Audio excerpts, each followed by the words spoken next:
Right, welcome everybody to another very punctual, very exciting Arcadia roundtable. Thanks for joining us again.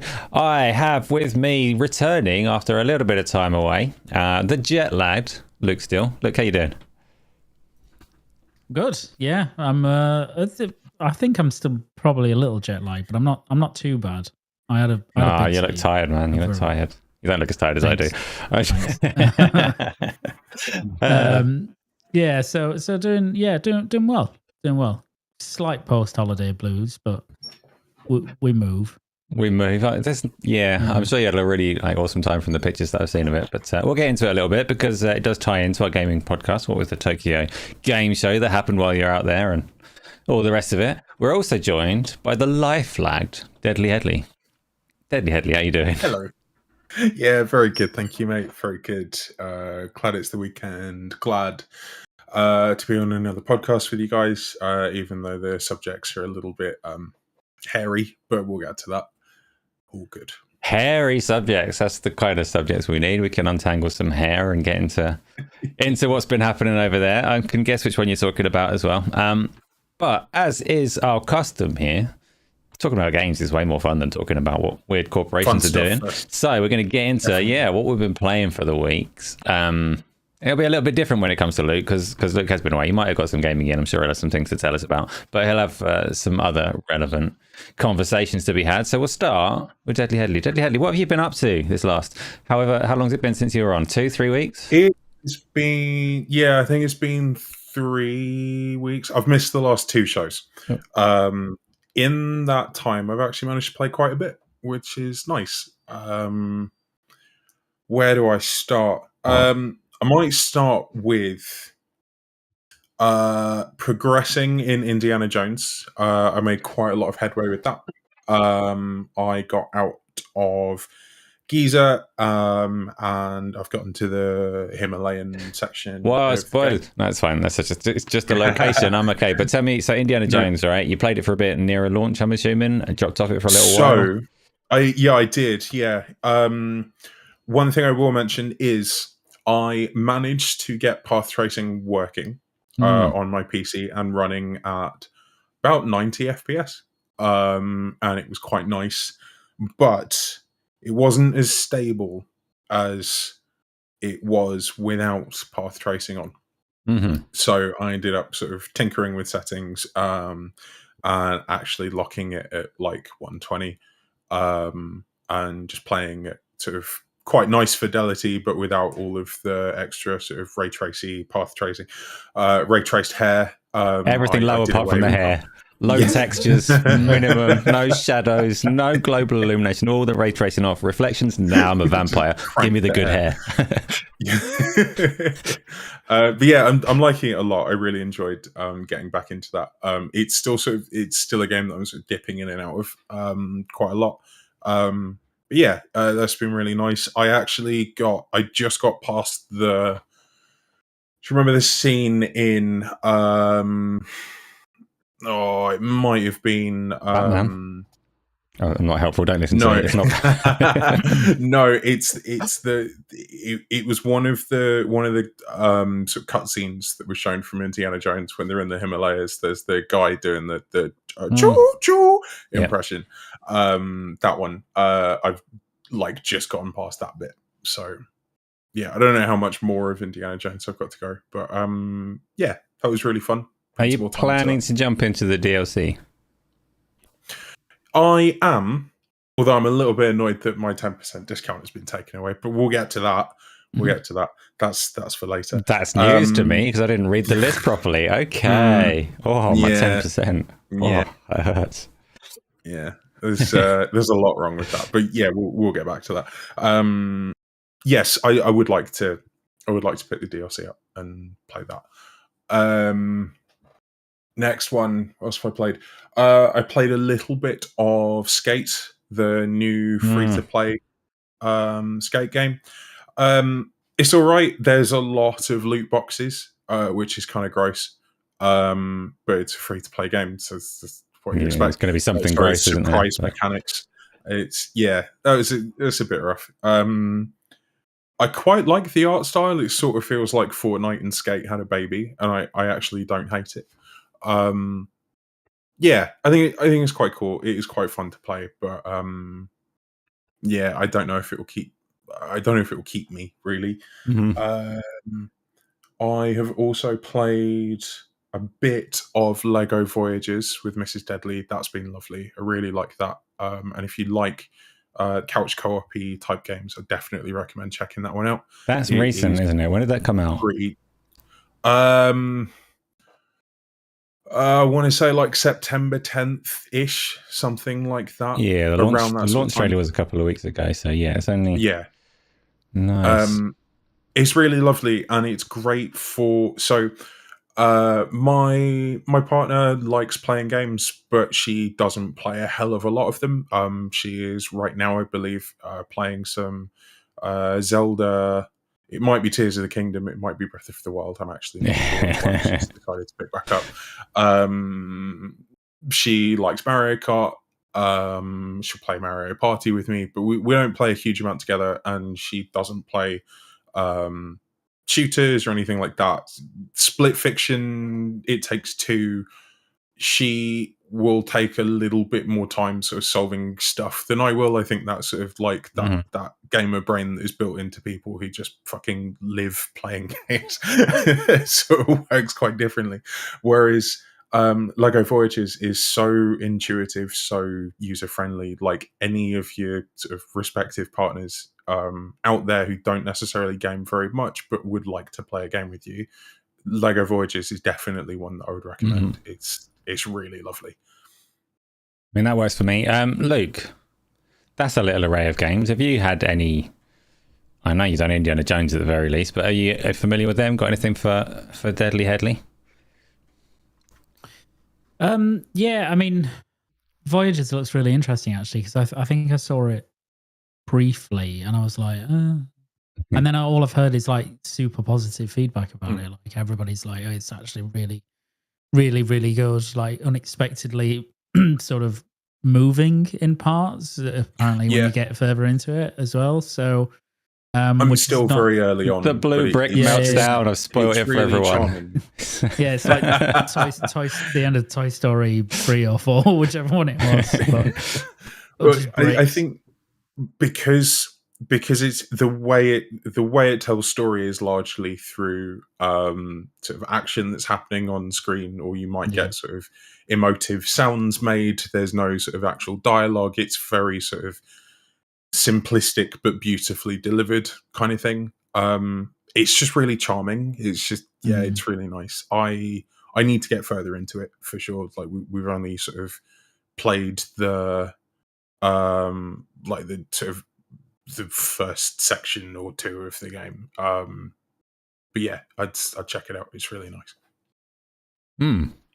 Yeah, I've not done Split Fiction yet. That was on my to-do list with the missus for like fucking ages. Because we played It Takes Two, which we finished like just after Split Fiction came out. So it was such an obvious thing to move on to. But I haven't spoken to her since then. So that was like maybe February. I think she's still around somewhere, but you know, is what it is. That's cool. And maybe Lego Voyages is in my future as well, because I do like a good. It's rare that you get the couch co-op ones, and when they do land, they land in a different way to the online experiences that we've got. So yeah, it's like 18 quid as well. It's not a lot. It's quite cheap. So. There we go, Luke.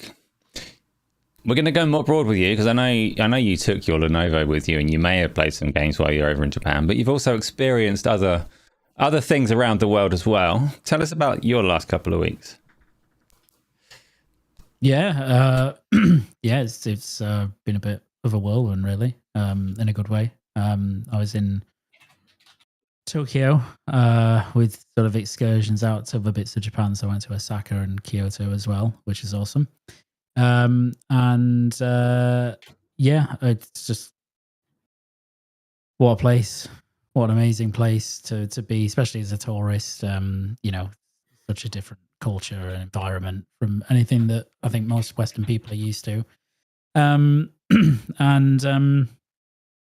my bank account is in a rough state after that trip, as is to be expected. I don't believe you. Yeah, well, it's in a rougher state anyway. But yeah, it's just a fantastic time. I just absolutely loved it. And just did so many things, including go for one day to the Tokyo Game Show, which was like really good. And then also, like, I'd be happy not to go back to something like that in another way. So, like, I'm really happy I had the experience, but it was one of those days where you realize, like, okay, like, conventions probably aren't for me. Mm-hmm. Like, I'm not really, like, and I knew this going into it. I knew, like, it was going to be busy, for example. Yeah, it's really busy. It's really, on the public days, it's really busy. Mm-hmm. But the experience of it was, you know, really cool, and it was cool to be in there and sort of, like, I have never been to E3 obviously, but it's as close, I think, to E3 now as anything else. So that was really cool, like seeing the some of the booths in there that publishers and developers had up and stuff like that, and the lengths they'd gone to. It was, you know, it was awesome. It was awesome. So you said before you went out there, you said you probably weren't likely to queue up to get your hands on the sticky controllers at the end of it. But what did you get to see and do on the day? So I mean, as I said to you, like, I wasn't going in with the intention of playing anything, and I didn't play anything because the queues were just massive. Like, I think you could probably, for some of the bigger titles, so if you wanted to play like Requiem, for example, or Onimusha or Crimson Desert was quite busy as well. But if you wanted to play those, you were probably looking at about 2 to 3 hours of queuing to get your hands on them. So that like, it's just not what, like, it's not what for me. I mean, maybe it is for some people, but it's not me. Like, I'm not fucking standing in a queue for 3 hours to play 20 minutes of Requiem when it comes out in February, January. I don't even know. Like, it comes out soon. But so it was just like it's kind of going around and looking at all the booths and looking at some gameplay of, you know, people actually playing the games and stuff. And then, you know, about 2 hours sat in the merch area just thinking, like, oh, I should probably get that. And then also that was unexpectedly very busy as well. Which sounds silly because you'd think people are buying merch, but it was like there were it was queuing in that as well. There were so many people. So yeah, it was mainly just that. We didn't stay for the full thing for the entire day. We're pretty tired as well because, you know, you're walking every day in Japan anyway. So do you have any merch that you can share with us? And by share, I mean send it to me in the post. I don't mean show people now. I don't care for that, and I don't get to see it. Send me something good. That's not what the people want. I've got lots of stuff. Like, not specifically from. I don't have anything nearby specifically from TGS. Apart from, no, I don't. I went to a pop-up store in Osaka, which was a Metal Gear store. So I got like stuff like these coasters, like these drinks coasters. So pretty cool. Literally a store just dedicated to Metal Gear Solid. Yeah, it was a pop-up store just dedicated to Metal Gear. I did also win. I won this Ditto. In your claw machines, yeah. On my claw machine. I won way too much stuff, actually. So we had to get another suitcase because my giant duck wouldn't fit. Like, and I want this fucking ginormous duck. Like, people have seen the picture, but what you haven't seen is afterwards we went back the next day and like we were trying to win more stuff, and my wife won like a Snorlax, which is sort of like I can't even do the frame, but it's like fairly big. It's bigger than the Ditto, but it's not massive. And then I saw there was this like what I thought was like a giant chicken, right? Like a bit like the duck, but in a chicken. And I was desperate to win it, so I was there for about 20 minutes, and I won, and I was like awesome. I pulled it out, and it was actually not a chicken at all. It's like it's this fucking ginormous tempura prawn. Like it's absolutely massive. It's absolutely massive. It's like I don't know. It's probably about 5'5" when you like put it out. And I was kind of like, oh, like I'm glad I won because pretty good that you win a claw machine, but I didn't want a tempura prawn. Especially not a 5'5" tempura prawn. Yeah, like maybe a small one would have been fine, but I actually don't know many people who would want that. Yeah, I know, which is why I was so disappointed by it because I was like, I've just spent like 25 minutes trying to win what I thought was like this ridiculously sized chicken. The whole thing was a ruse. They've had this prawn for 6 years and no way to get rid of it. It was like folded. It was like folded up, and like I was like, oh, I think so. So I don't have many, but I mean, I got a lot of merch. I bought a load of retro games as well, which is like the one of the funnest things to do there is to just go in some of these stores and like see like just the swath of incredible like bits and pieces that they have, and kind of be able to relive some of the stuff you missed out on, I suppose, in your gaming life and some of the stuff you have experienced. So that was cool. But yeah, no, I'm much the same for the crowds and the queues don't do it for me, but I'd like to visit and experience it someday, as well as all the rest of the things that you've been up to, including that plate of food that you had to go back for. Yeah. Oh yeah, tell us about that. Yeah, there was a ramen place called Mutikia, which I'd heard about. I can't remember where I'd heard. I think I just found it online, and some people had recommended it, and it kind of like it's the thing. Like when you get to Tokyo, like the thing in Tokyo is like everywhere is busy all the time. Like it's like per square mile, it's like the most densely populated city in the world. And it feels like it because no matter what time it is and no matter where you go, everything is busy. Like if you're on the tube, the metro, it's always busy. It's always pretty full. And this place, like it, obviously, ramen in Tokyo, like there are thousands and thousands and thousands of places. But this one pretty much has a perpetual queue. Like no matter what time you go, even if you're going outside of kind of the prime lunch times and evening times and such. Mm-hmm. And so we went and I can't remember which day, it was maybe 4 or 5 days in. And we'd had like Ichiran like 2 days before that, which is like a problem from the sounds of things. Oh, it's not. I misunderstood entirely. Carry on. Which is like Ichiran's like the ramen McDonald's of Japan, basically.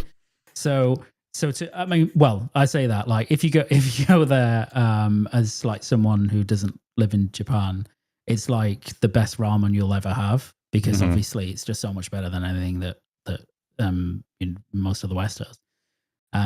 But it's pretty like above average for Japan. So we had that a couple of days prior, and then we went to this other ramen place, which is the one we revisited, and it was just like it just changed my life.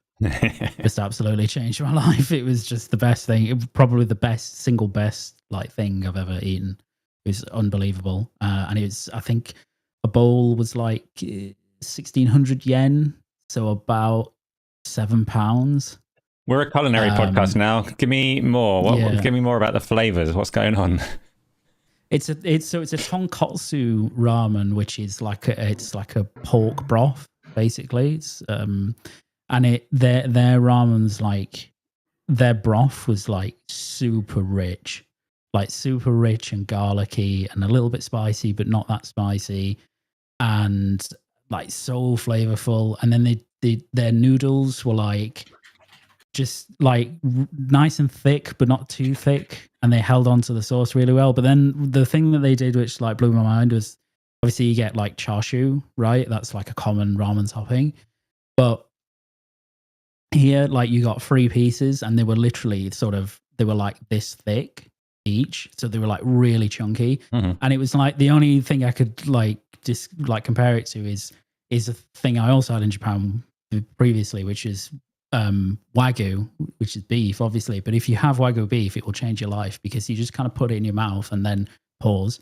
And then and then it just sort of dissolves. Like it's so like rich and delicious. It's so tender. And this pork was very similar in texture, which I've never had for pork, because pork is notoriously easy to like overcook or whatever.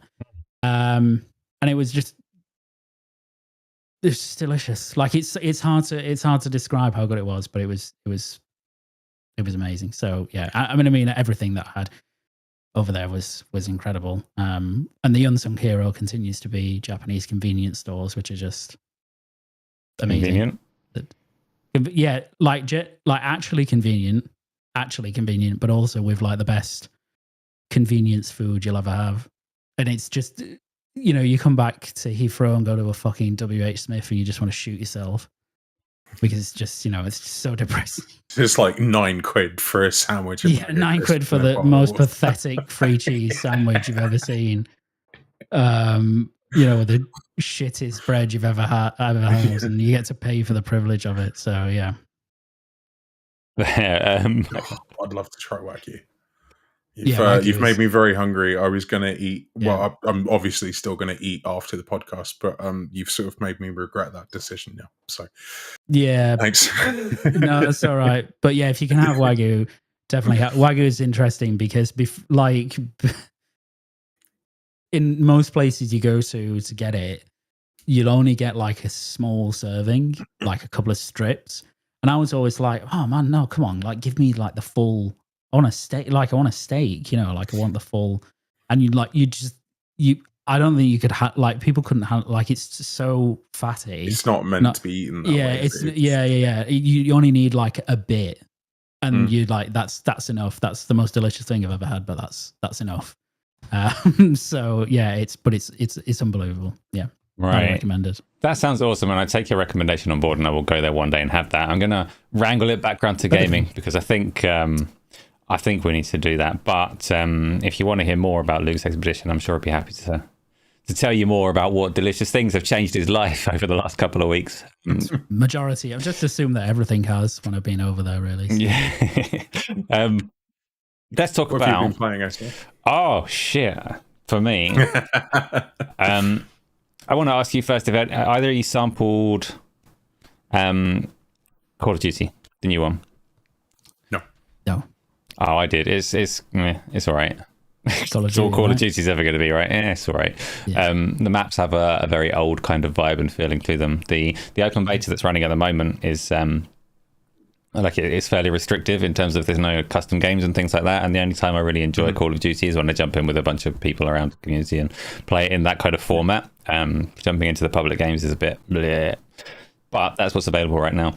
It feels all right to shoot. It feels all right to move. It's got its little wall jumping thing.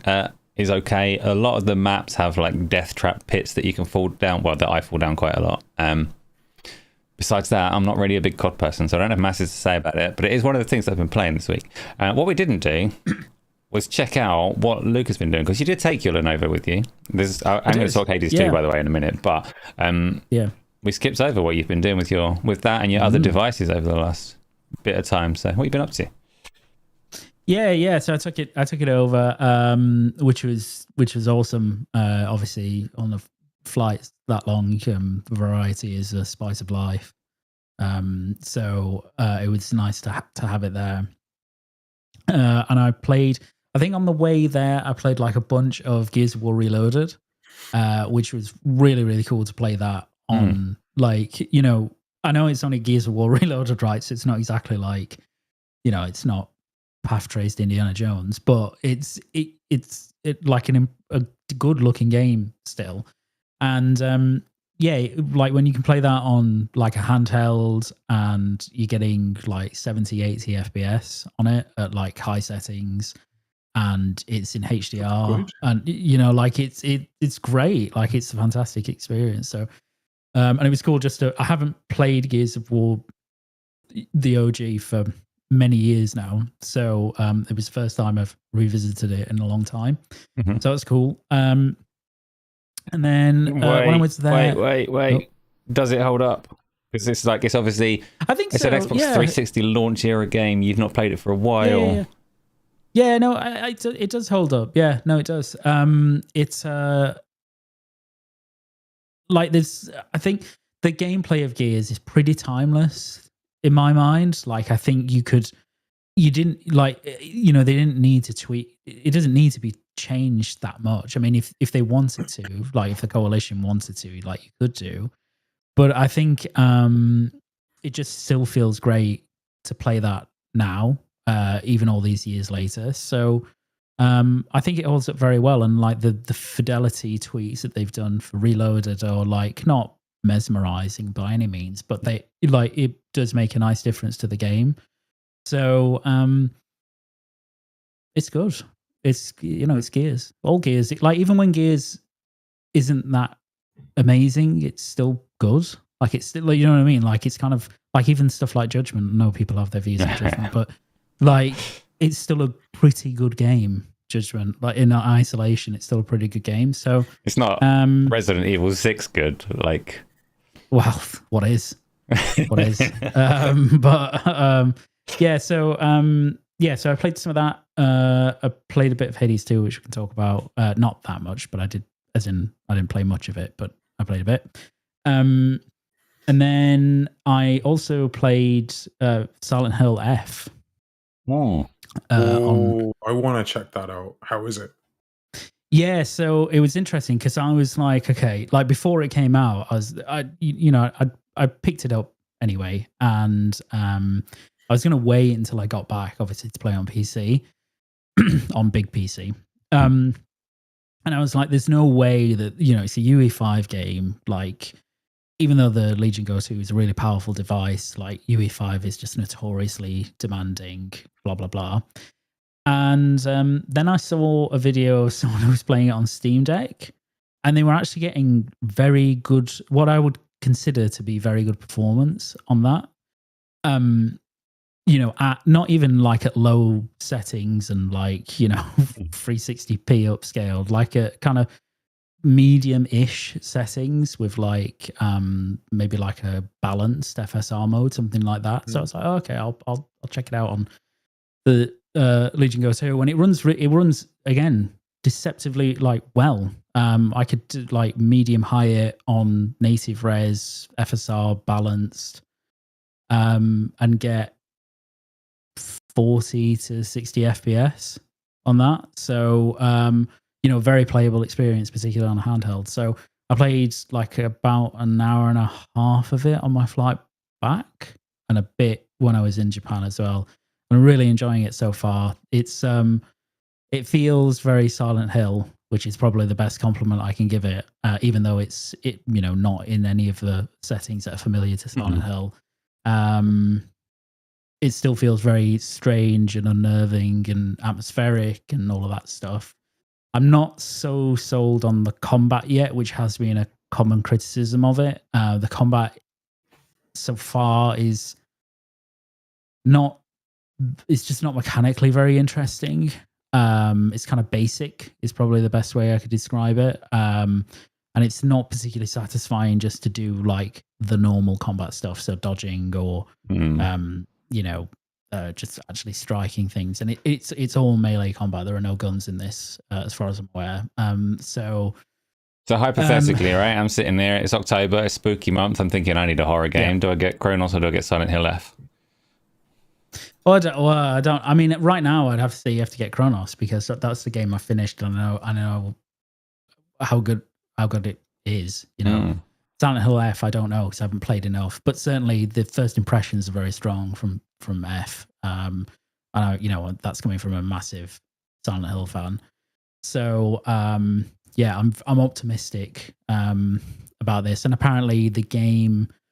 Sort of the second half of the game is much better than the first, which bodes well because I'm enjoying the first bit of this anyway, right? So I still haven't tried it on proper PC yet, but I will do. So I'll be playing that. I've played quite a lot actually, considering I've been on holiday. I don't know what the fuck I've been doing otherwise. So I played that, and then I also picked up, because I am a shill for Nintendo and Mario, I picked up Galaxy 1 and 2.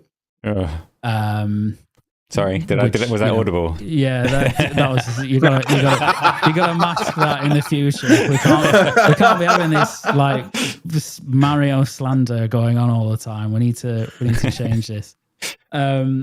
So now, luckily, I picked that up in Japan, the copy, and I think by the time, I don't know how much it is brand new in the UK. I think it might be 50 quid. But I ended up paying something like £27 for it, equivalent in Japan, because I got tax off and the pound's really strong against yen. So I got it was a good deal. I also, just sidebar, at the same time I picked up Final Fantasy Tactics, which I haven't played yet, but I picked that up on Switch. So I played a bunch of Mario on the plane back, and it's great. It's Galaxy, which is one of the best platformers ever made. So I'm not really going to say much more about it, but that was cool. And then finally, I also played 30 minutes of Ghost of Yotei earlier, which we can talk about briefly. Galaxy, but we are going to do Ghost of Yotei, and we will go straight on to it because we may as well. But so the Mario Galaxy update, is it like a worthwhile update? Do you think that they've earned their money, or is it just the game that you know already? Yeah, no, I think we're going to have to go back onto this topic of value is subjective, I think. But we'll be getting back to that for sure. yeah, definitely. Yeah, definitely. I think it's they have clearly made some effort with this version, right? Digital Foundry did a video, and I could see this even before the video when I just loaded it up. Obviously, it runs high resolution than I think it's native 1080p in handheld and native 4K on screen. And they've kind of gone in. It's sort of a light touch remaster, but to the extent where you could have said no at the start, right? No, they've done fuck all really. They've gone in and they've reworked basically the entire textures of the game to make it look better when you upres it. So it's not as if they've gone in and done a Dead Space remake or anything like that. But they have made some effort to try and make sure that it does have a good uplift over the originals. So I wouldn't say in isolation that if you're buying it because you're like, oh, I bet this is a absolutely cracking remaster of these two games, I wouldn't say that it's worth buying because of that. I think if you were either you'd missed the games originally, you'd never played them, or you're a huge fan of the games and you haven't played them for a while, it would be worth it then to go and pick it up, because you do get two of the best platformers ever made in that package. But yeah, don't go into it expecting like it's Nintendo, right? So it's not as if they've gone, we've rebuilt it all, and it looks like it's like Galaxy in the Odyssey engine or anything like that, because it's not. It's but they have they've noticeably touched it up beyond just going into a config file and being higher resolution. Yeah, exactly. It's not as if they've just gone, okay, we've got the Wii versions, and basically you're just getting those at 4K. Yeah. Right. Which I kind of expected them to be. I expected them to just do that. They haven't done that. They've actually gone in and gone, we'll upgrade your res, but we'll also rework kind of the entire texture portfolio of the game so that when you do look at it in this resolution, it actually looks good. It doesn't look like shit. So. There, right. Let's touch on the other one that you mentioned, because it's on our thumbnail and it is a title, but there's not going to be a whole lot that we can really say about it. Apart from you can tell us the ending. How does Ghost of Yotei end? I think everybody's fine in the end. Everybody's fine. It was all a misunderstanding. Whatever the story is, it was all a dream. It was all a dream. No, how have you found it so far? So you played through the entirety of Tsushima at some point. This is the sequel. How are you finding the upgrades? How are you finding the experience? I know you've only done 30 minutes, but what you've got for us? I mean, so far it makes a very strong first impression. I would say that first 30 minutes. So that I guess the things that seem distinct from Tsushima, not necessarily distinct as in highly different, but just that I noticed were kind of a upgrade on Tsushima almost. One are visuals, obviously, and I think there was a bit of, and even for me, like I looked at the pre-release stuff, videos and such, and trailers, and even though you could see that there was it looked better than Tsushima, I wouldn't say it was like a Zero Dawn to Forbidden West difference, or like Death Stranding 1 to DS2 difference. Like it looked same engine with kind of, some draw distance upgrades and maybe some, differences in lighting and that sort of stuff, but nothing beyond that. But actually, seeing it on a big TV, it looks like considerably better than Tsushima, I would say. Again, not Zero Dawn to Forbidden West jumps, but like somewhere in between that. So it's a really, really good looking game, both in terms of fidelity and obviously artistically, which the first game really nailed and this one continues to do. I'm playing it in the, I think it's called the Samurai Cinema or something like that, which is where it's Japanese VA with English subtitles. So one thing they have done for this, which Tsushima didn't do, which really annoyed me in Tsushima, was that in Tsushima they had the same mode, but they didn't animate the characters as if they were speaking Japanese. So basically it was like a Japanese VA dub over English. That wasn't English that, I could be wrong, but that was included in the director's cut, wasn't it? Yeah, which is what they eventually went back and touched that up. But when I played it at launch, they didn't have that.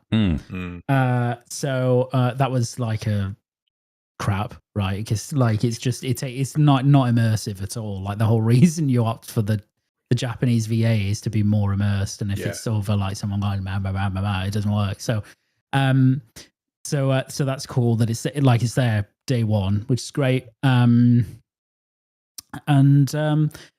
HDR as well. Like the HDR in the first game was excellent, but in this game it's just absolutely superb. It's probably one of the best HDR games I think I've seen in a long, long time, which I kind of expected. But they just the level of specular highlight they can go to in this game is just terrific. And there's no calibration needed for it because it uses your PS5 settings. But it's just brilliant. It just looks fantastic, even at this early stage. So apart from that, I haven't really done much. I've done the intro bit, which obviously I can't really talk about because it's the intro and I don't want to spoil anything. Yeah. But yeah, I think it makes I think it makes a stronger impression in its intro than Tsushima did in terms of like getting you into the story. So did you ever play Tsushima on either the director's cut or the PC version? Or did you go straight from the PS4 one? No, I played the director's cut. I did play that one. Yeah, the PS5 upgraded version. And this sequel still feels like an update even from coming like from that place rather than the PS4 version. Yeah, 100%. I'm playing it on the PS5 Pro, and it has four modes on PS5. I freaking hate Pro. modes. So it has a quality, performance, then a ray tracing mode, and if you're on the Pro, you get ray tracing Pro.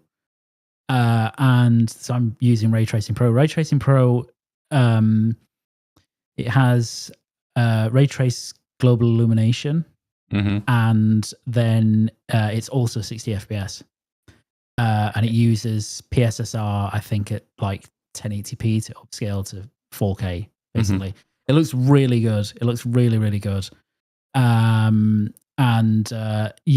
ray tracing it's subtle, but it does make a difference to like the visual perception of that game. And it was unexpected because they said literally nothing about ray tracing pre-launch.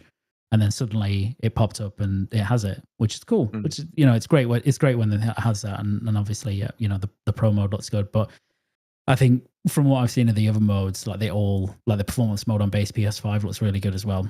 So, So which I expected because it's This isn't necessarily a fair question, but I'm going to pick it up anyway because Dr. Scotsy is asking you, and I know you're a fan of Assassin's Creed Shadows visually and the fidelity there. Yeah. How is this holding up relative to like this highest of high end of PC games for you?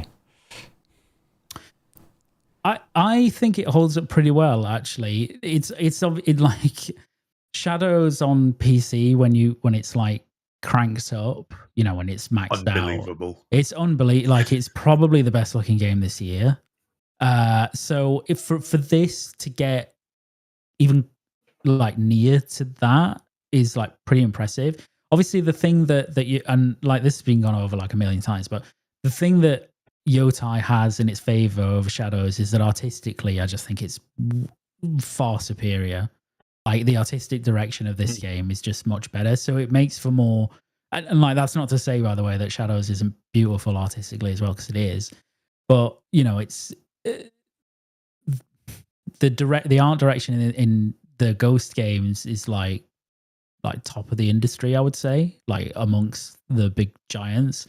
So you just get these striking, like this mix of striking lighting and vista, and like movement across the screen is something that Ghost does really well, where you've got like wind and animals and rain and then leaves and all of that stuff going on. So it's kind of like sometimes it's hard like picking apart like, okay, but fidelity wise, how is this compared to X, Y, and Z? So I'd say like Shadows is a better looking game on PC, on like maxed out, but this is doing some really nice stuff, and it's definitely one of the best looking games this year. Yotei, I would say, again. That very much like resonates with what the first game did as well, because I played that on the PS4 a bit before the director's cut, and I remember looking at it and going, actually, like in terms of the kind of technical aspects of it, it's not pushing that hard. Like there's some shit textures around in this game, but artistically, they knew exactly what they were doing with the choices that they made, and I'm assuming the second one is more of the same in terms of catching that aesthetic. Yeah, and I think this one, like they clearly took the texture criticism to heart, because as you say, like that's the thing in the first game. You're like, oh, that could have been better, visually.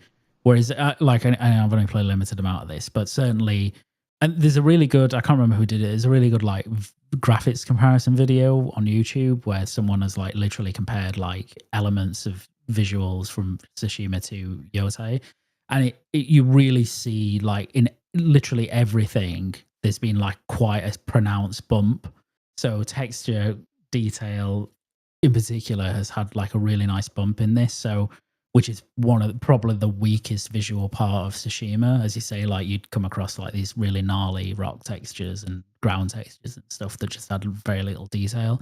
And it got away with it because artistically it was so beautiful and the lighting was so good. But whereas this game kind of remedies that. So again, it's not, it's not like Decima Engine or like, Shadows or anything like that, but I wouldn't say it's a million miles away from those. And obviously it has like the one thing they've clearly upgraded or clearly focused on is the draw distance in this game, which is just incredible. Like it stretches so far, and it still has this really good level of perceived detail, even though it's so far out, which is clearly like a fundamental part of the tech for this game. So that's been really nice to see as well. But yeah, only 30 minutes, so I need to play more, but yeah, very positive so far. Nice. You've pushed it higher on my list, but I still need to do, oh man, I messed up on Tsushima so bad. I still need to do more of that. Yeah, I need to do more. Let's talk about... Yeah, you need to play it. Actually, before I do, Deadly Headley. Do you have anything on that one? Are you interested in it? Did you play the first one? Did you enjoy the first one? Do you have any questions? I played a bit of the Tsushima director's cut on like via PS Plus, but I didn't sort of commit to it or stick with it. I would quite like to get it on PC, and I see it's actually a pretty good price on formerly CDs.com. I know. No, how's this happened again? Every time. You are secretly sponsored. You are secretly sponsored.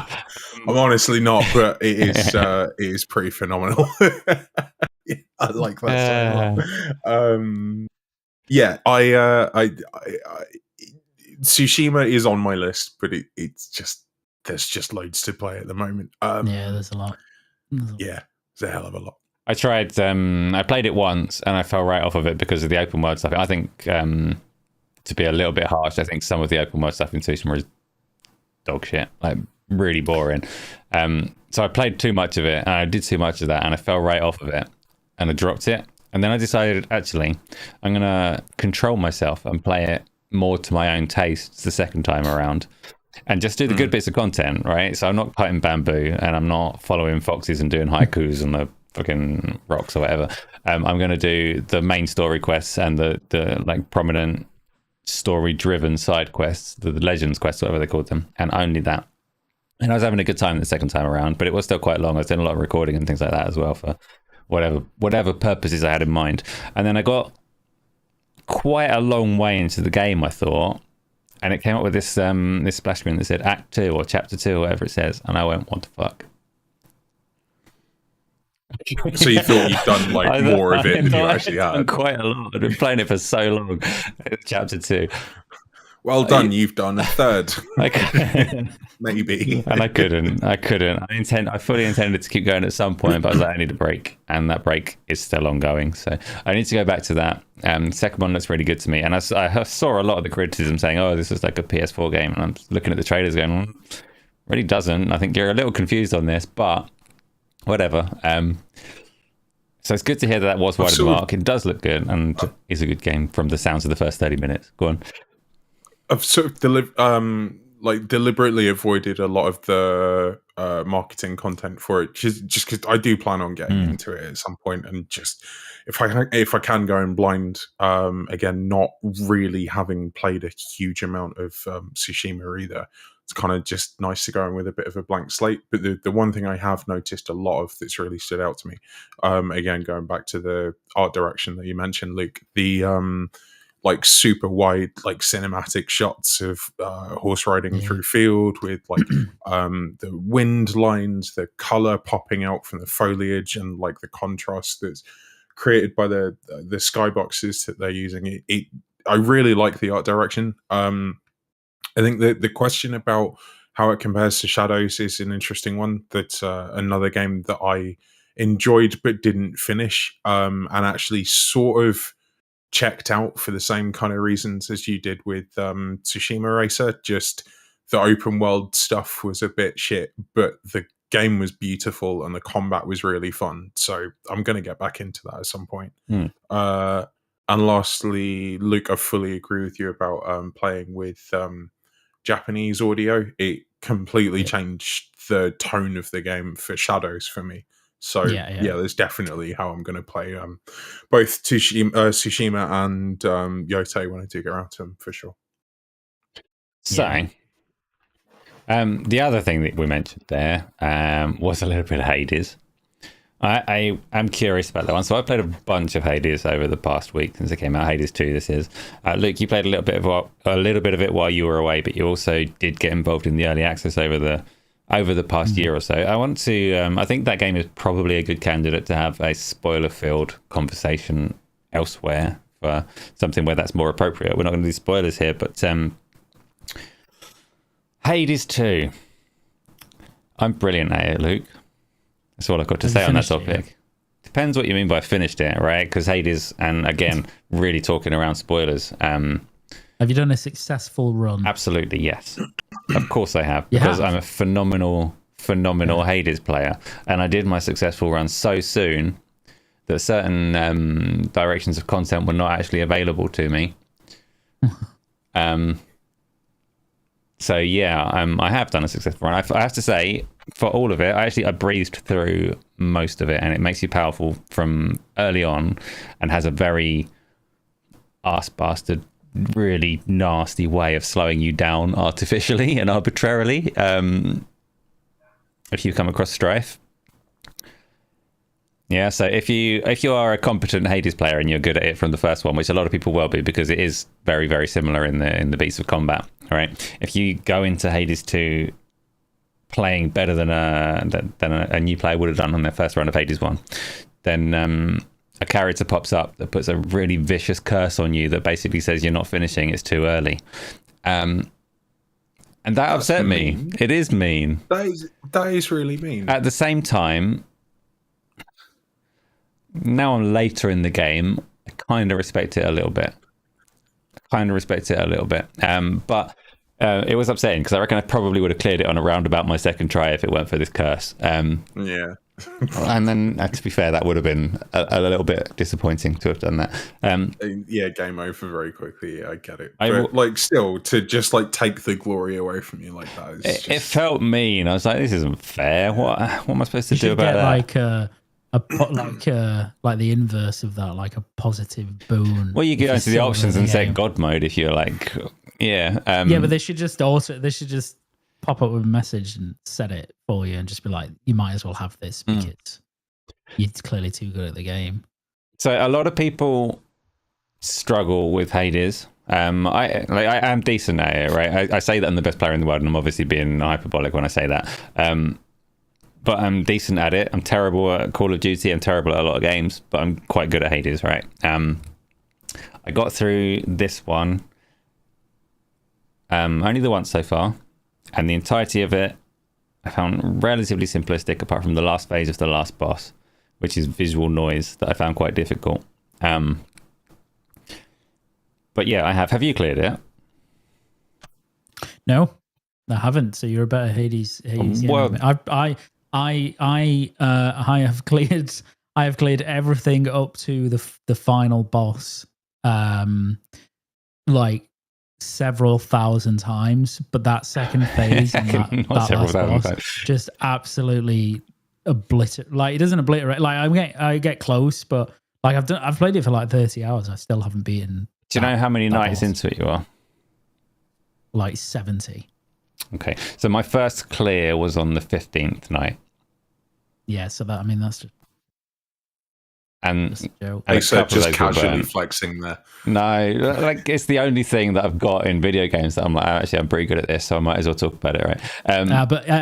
But did you see? The thing is, did you play Returnal?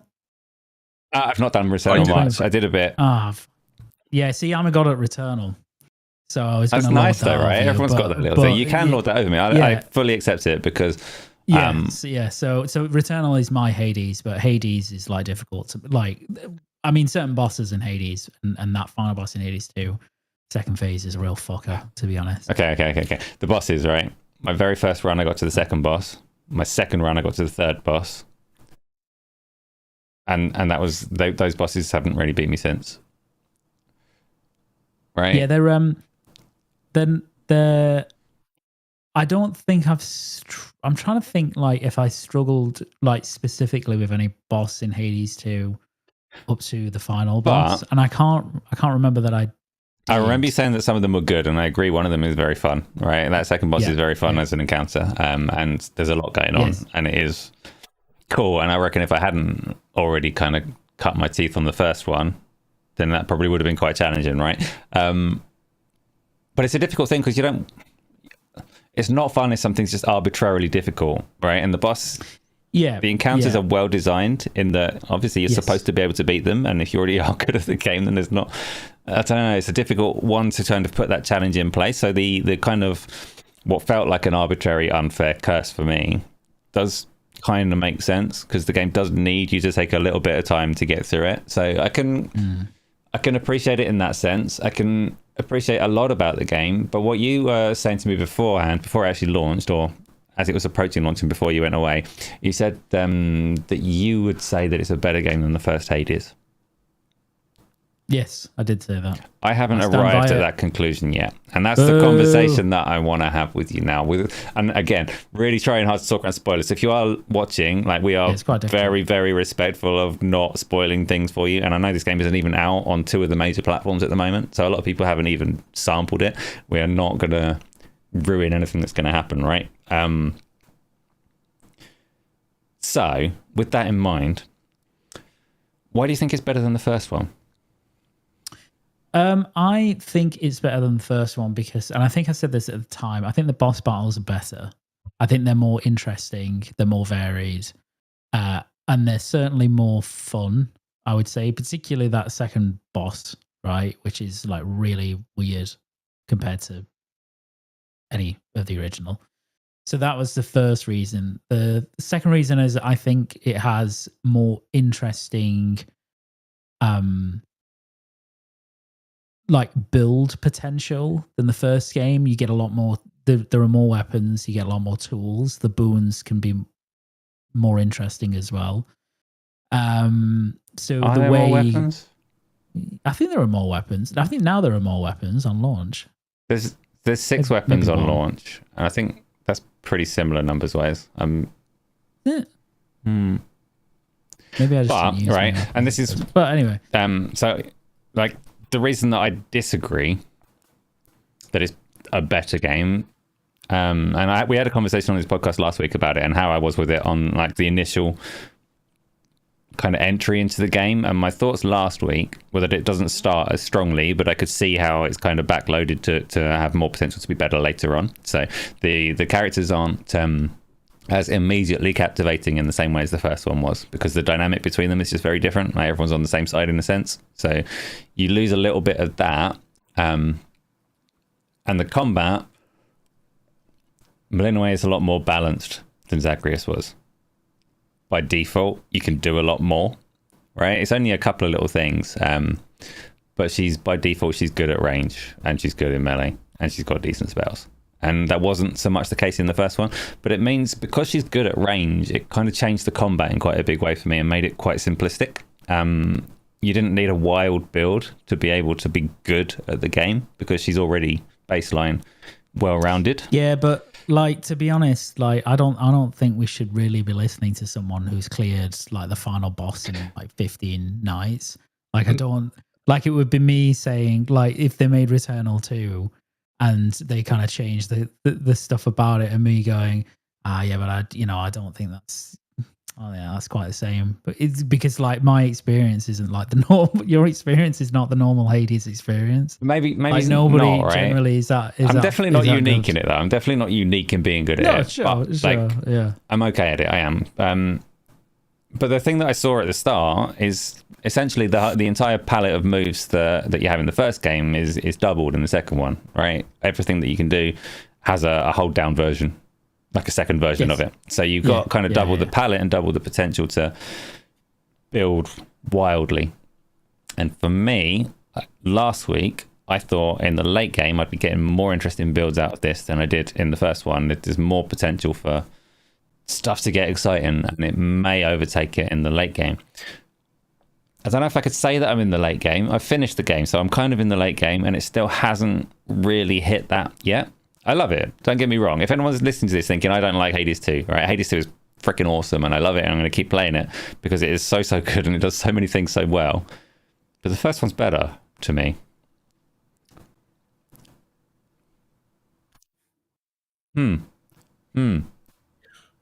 Can't comment. I haven't played either. Oh man, the first one just returned to Game Pass. If you didn't cancel your subscription, then it's right there for you to jump on.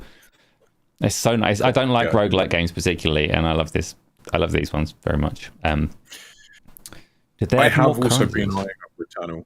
That's it's another game I haven't played, but I've heard loads and loads of good things about it. Obviously, Saros has also generated quite a lot of excitement as well. I'm more tempted to check out Returnal than I am Ghost of Tsushima. Good man. That'll be a good choice. My next purchase is reserved exclusively for Battlefield 6. That is the wrong choice, but compared to I'm going to put so much time into that game. There are going to be so many games I don't complete because of Battlefield 6, even more than I already don't complete. So yeah, I'm going to be in trouble with that one. So Lutrons has asked if they added more currencies into Hades 2, and I actually don't know if I can answer that. It's got a different path and method for upgrading the character, and there probably are more. but I don't know. And to be honest, I don't even think I've unlocked them all yet because I'm just too brilliant, you know. Yeah. There's like maybe 1 or 2 more, but not. It's not like, wildly more broad, is it? It's not wild. No, it's not like wildly different to the first. It's just like there's more stuff. There's more stuff you can upgrade, kind of, and then more stuff you can do. And content-wise, it's wider. Yeah. Basically, everything in Hades 1 is doubled for Hades 2. Like they've gone multiply. Everything is doubled. It's a sequel, right? So it's like they've gone. You liked Hades, well, here's more of it plus extra. And then, I mean, apparently that's not good enough for some people, but you know. Oh man, I don't want to because it's even if I'm just talking about the first boss, I don't want to verge into spoilers. But she's way fucking boring. Balances out the second one being way exciting. First one's boring. What do you think of the third boss? I have a recording of me doing so well on that one that I'm like, oh, don't say FTW, because FTW is currently stuck on that part of the game. That boss, it can be unexpectedly tricky, I think. Nah, we're coming from different places. It depends. It's easier to get caught by that. Like it looks like you shouldn't. It's difficult to describe without spoiling it. It's one of those where, like, if you don't concentrate enough and you take it too lightly, you'll get punished, basically. Yeah. It's not like inherently difficult as a boss. It's just that if you don't give it enough respect, you can get punished by. Yeah, which to be fair applies to most of the game, right? And the first boss is very easy, I would say. Massively recommend this game to people. Like you already know if you enjoy Hades or not, unless you've never played it. I'd stand firm on Hades 1 being better. So if you've never played a Hades game and you're curious about it and you're hearing this conversation and going, wow, Hades 2 sounds really good, play the first one before it. Like, would you agree that still makes sense when you got both available today? If you've never played either, go and play the first one. Yeah, for sure. Yeah. I think you should play the first one anyway. If anything, it would help just contextualizing the world of the second one. But yeah. And it's not like Ghost of Tsushima to Ghost of Yotei. You wouldn't necessarily make the same recommendation, right? Because the technical leap is there. Because, There's no story continuation at all. So you can go straight into Yotei. But yeah, certainly play the first Hades because it's a terrific game anyway. Which I did in 9 nights, by the way. 9 nights for the first clear and 19 nights for the 10th clear. Just so you know. I don't know how you do. What do you think of the? And I've got to be very careful how I speak about this. The other bosses of Hades 2. So, if you know what I'm saying. Like I say, there's other directions that you can take in the game, which are cool. And I was introduced to them too late. I've still got some things to do. Still got a few things to do. Still got a lot of things to do in terms of, like, if you know how the first Hades works, then you know exactly what I'm referring to without me referring to anything more. And I won't, because it is spoilers. I will say that Hades 2 does a good job of managing to deliver a similar premise, right? It manages to sufficiently give you reason to keep playing in a way that feels nice. You might not know because you've not finished it yet. Sorry, but it does. It's good. Highly recommended that people get onto it. I will be doing some kind of review when I've done a little bit more. Don't listen to Asa because fucking lunatic. So I'm really bad at Call of Duty. Yeah, just like a little bit of humility, you know. Like I'm really bad at Call of Duty and really shit at everything else. Yeah. So, okay, that's that one covered. Let's go on to our one of the bigger topics, probably the only remaining topic as well. Microsoft upset some people this week. Microsoft upset some people most weeks, and this is probably relatively trivial in terms of their company history, but they upset a lot of their Xbox fans this week because they made some changes to Game Pass that Deadly Headley's going to talk us through right now. Yeah, it's just bus me under it. Let's go. So Thanks for that. Totally unprepared. No, you're not. No, this isn't true because you mentioned before we started this 10% that I wasn't even aware of. So I'm going to you because I reckon you're a better place than me to talk through what's changing. Fine. So we'll top line it by saying that basically Xbox has tried to spin this as you are getting more value with your Game Pass subscriptions, which technically on paper is true, but only if you want it. There are 3 tiers to Game Pass: Essential, which used to be Game Pass Core; Premium, which I think has stayed the same name. That was sort of like the middle tier, wasn't it? And then Ultimate, which still exists as well. All 3 tiers now come with cloud streaming, which I think is a really positive move. It significantly lowers that barrier of entry below just the highest tier, which was $20 American or £15 a month UK. That pricing is now, well, that's gone. They've all gone up by, well, actually, no. So has premium gone up a little bit? Or is premium the same? Is it just Ultimate that's gone up by 50%? I actually have no idea. Definitely I'm not. I can't. I think because all of the noise was all around of the noise is around that 50%. Remember what? About the amount that Ultimate has gone up. So Ultimate has gone up by 50%. So in America, that's now $30 a month. In the UK, it's $23. I actually wanted to ask you guys about this one, and it was a point that I've raised on one of our shows before, about how I think the psychology of pricing pays into this conversation a lot as well. So for me, £23 a month, it's a lot more than what Game Pass Ultimate currently is, but it's not an offensive amount of money to me immediately. Whereas if it was £30 UK, I think I'd be a lot more pissed off about it and a lot more sort of I'd be rejecting that a lot more. That also hits our wallets differently because the currency conversion makes it more expensive than it would be in the US. But I think the point that I'm trying to get at is I wonder if, even though $30 converted to British pounds works out as sort of what feels psychologically as a cheaper price for us, I wonder if that $30 subscription mark is the thing that has really tipped a lot of, especially the Xbox hardcore, over the edge. I think I've heard this point touched on a lot, where subscriptions are supposed to be something that you don't really notice. You kind of just, ideally, you want them to be priced well enough so that you don't actively think about that amount of money going out every month. If you're in a privileged enough position to be able to feel that way about Game Pass pre-price hikes.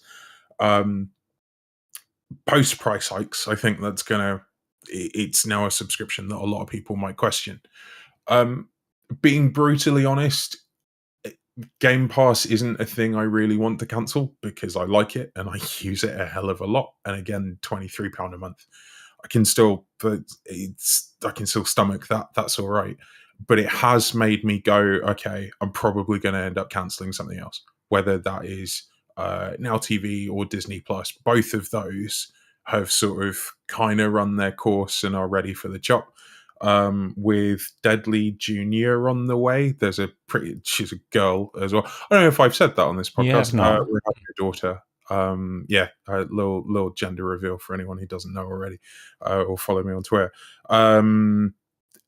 She's going to want some Disney Plus in her life, but for the next couple of years, we could probably just sideline that one. So although the Game Pass price hikes haven't made me go, oh shit, I might cancel Game Pass, it's made me go, there's probably some other subscriptions that I can bin off in favor of still getting my day one games. Yeah, so the thing that really stood out for me with it, obviously 50% is a big lump to swallow in one go, but the thing that makes it really difficult and unpalatable for a lot of people is that Microsoft have been insisting that it's a profitable service for them and everything is going really well. So then that 50% is suddenly like... It's all framed by that very sort of retrospectively tone-deaf tweet from... I don't think it was directly from Sarah Bond, but Sarah Bond was basically quoted saying, like, we made $5 billion in profit from Game Pass last year. And then literally, not even 48 hours later, it's going up by 50%. So it's now even more profitable than it was. Yeah, and I genuinely think people would be more lenient on them if they had either not said anything at all, which is often the smart play, or acknowledged that actually the commercials weren't working out perfectly as they had anticipated, and some things needed to change to keep it going. But they said the opposite. They said everything's rosy. This service is perfectly sustainable and profitable the way that it is. By the way, please give us 50% more a month. Which is like, you didn't really frame that the best possible way. For me, like, it's still a good subscription. It's still worthwhile for the 400 odd games that are in there, and I like the commitment in there. In the little underlined detail is 75 day one games a year. All right, 75 plus, and that, which is 50% more than what they currently do in terms of day ones, and works out as an average of 6.5, so 6 or 7 games per month. Yeah, and even like, I'm sure some of them are going to be smaller titles and all the rest of it, but that's like, that's a strong number. And it's a lot of content. I think the big one for me that I don't like about this change, specifically to Ultimate, is they've basically tried to, and again, this is why I started with saying that they've sort of framed it as it being a good thing for players, offering me shit I don't want. And that's the only way I can put it. I don't need Ubisoft Plus Classics in my subscription. Yeah, I'm probably going to use some of it, and it's quite nice that I can play some of those on cloud, but it's unlikely that I'm going to take full advantage of that. It's not something that I'm going to be playing every month. But I guess that for me is a more welcome benefit than the other one, which is Fortnite Crew. That is basically what is it, 1,000 V-Bucks? So much value. It's value. Look, it's value for people that already have it. Yeah. If you play Fortnite regularly and you also play Call of Duty and you also play you will dip into a lot of other games that come as part of Game Pass Ultimate. And I'm specifically thinking about the only man I saw genuinely happy about all of these changes on Twitter, which was Special Nick from Xbox Era. He plays a lot of Rocket League. He plays a lot of Fortnite. He's buzzing about this. Like, genuinely, he's really, really happy about everything that this brings him, because it actually serves him, the consumer. I don't play Fortnite. I think I've played Fortnite like 3 times, and one of them was to go in. So maybe I'm part of the problem. I bought the Master Chief skin because I'm a fucking Halo fan. Like, you show me Master Chief in a game, I'm gonna go be Master Chief in that game. I can't help it. I see the Green Man. I want to be the Green Man. But it sort of feels like a lot of this has been driven by their user data, and if a lot of their Ultimate customers are playing a lot of Fortnite, and they are playing a lot of Call of Duty, and they are taking advantage of everything else, then yeah, maybe it serves them quite nicely. But it feels a bit tone deaf. There's also a couple of sneaky things that have sort of slipped in under the radar via either small print or just straight up omission. So one that I like, that Asa alluded to earlier, that we'll come back to, is historically, Game Pass Ultimate customers, I'm assuming Premium also got this discount as well, but Ultimate customers definitely got a discount on things like DLC, on currency, like in-game currencies. That's gone. So that discount that players were getting for paying for a quote-unquote premium subscription they're charging you more money for the privilege of, of taking that benefit away. And the other one, which I think might catch a lot of people out, and I'm specifically thinking about, honestly, when we have these conversations and I think about gamers, I do think about the guys that are listening to the podcast, the guys that have these conversations in this space regularly.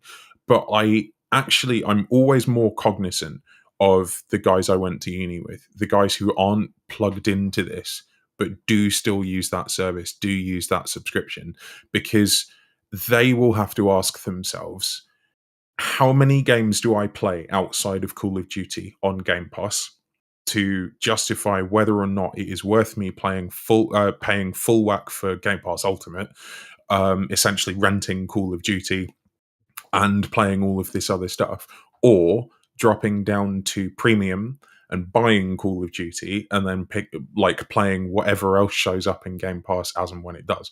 Or if they're only maining Call of Duty, maybe even going down to Essential and just buying COD every year, once a year.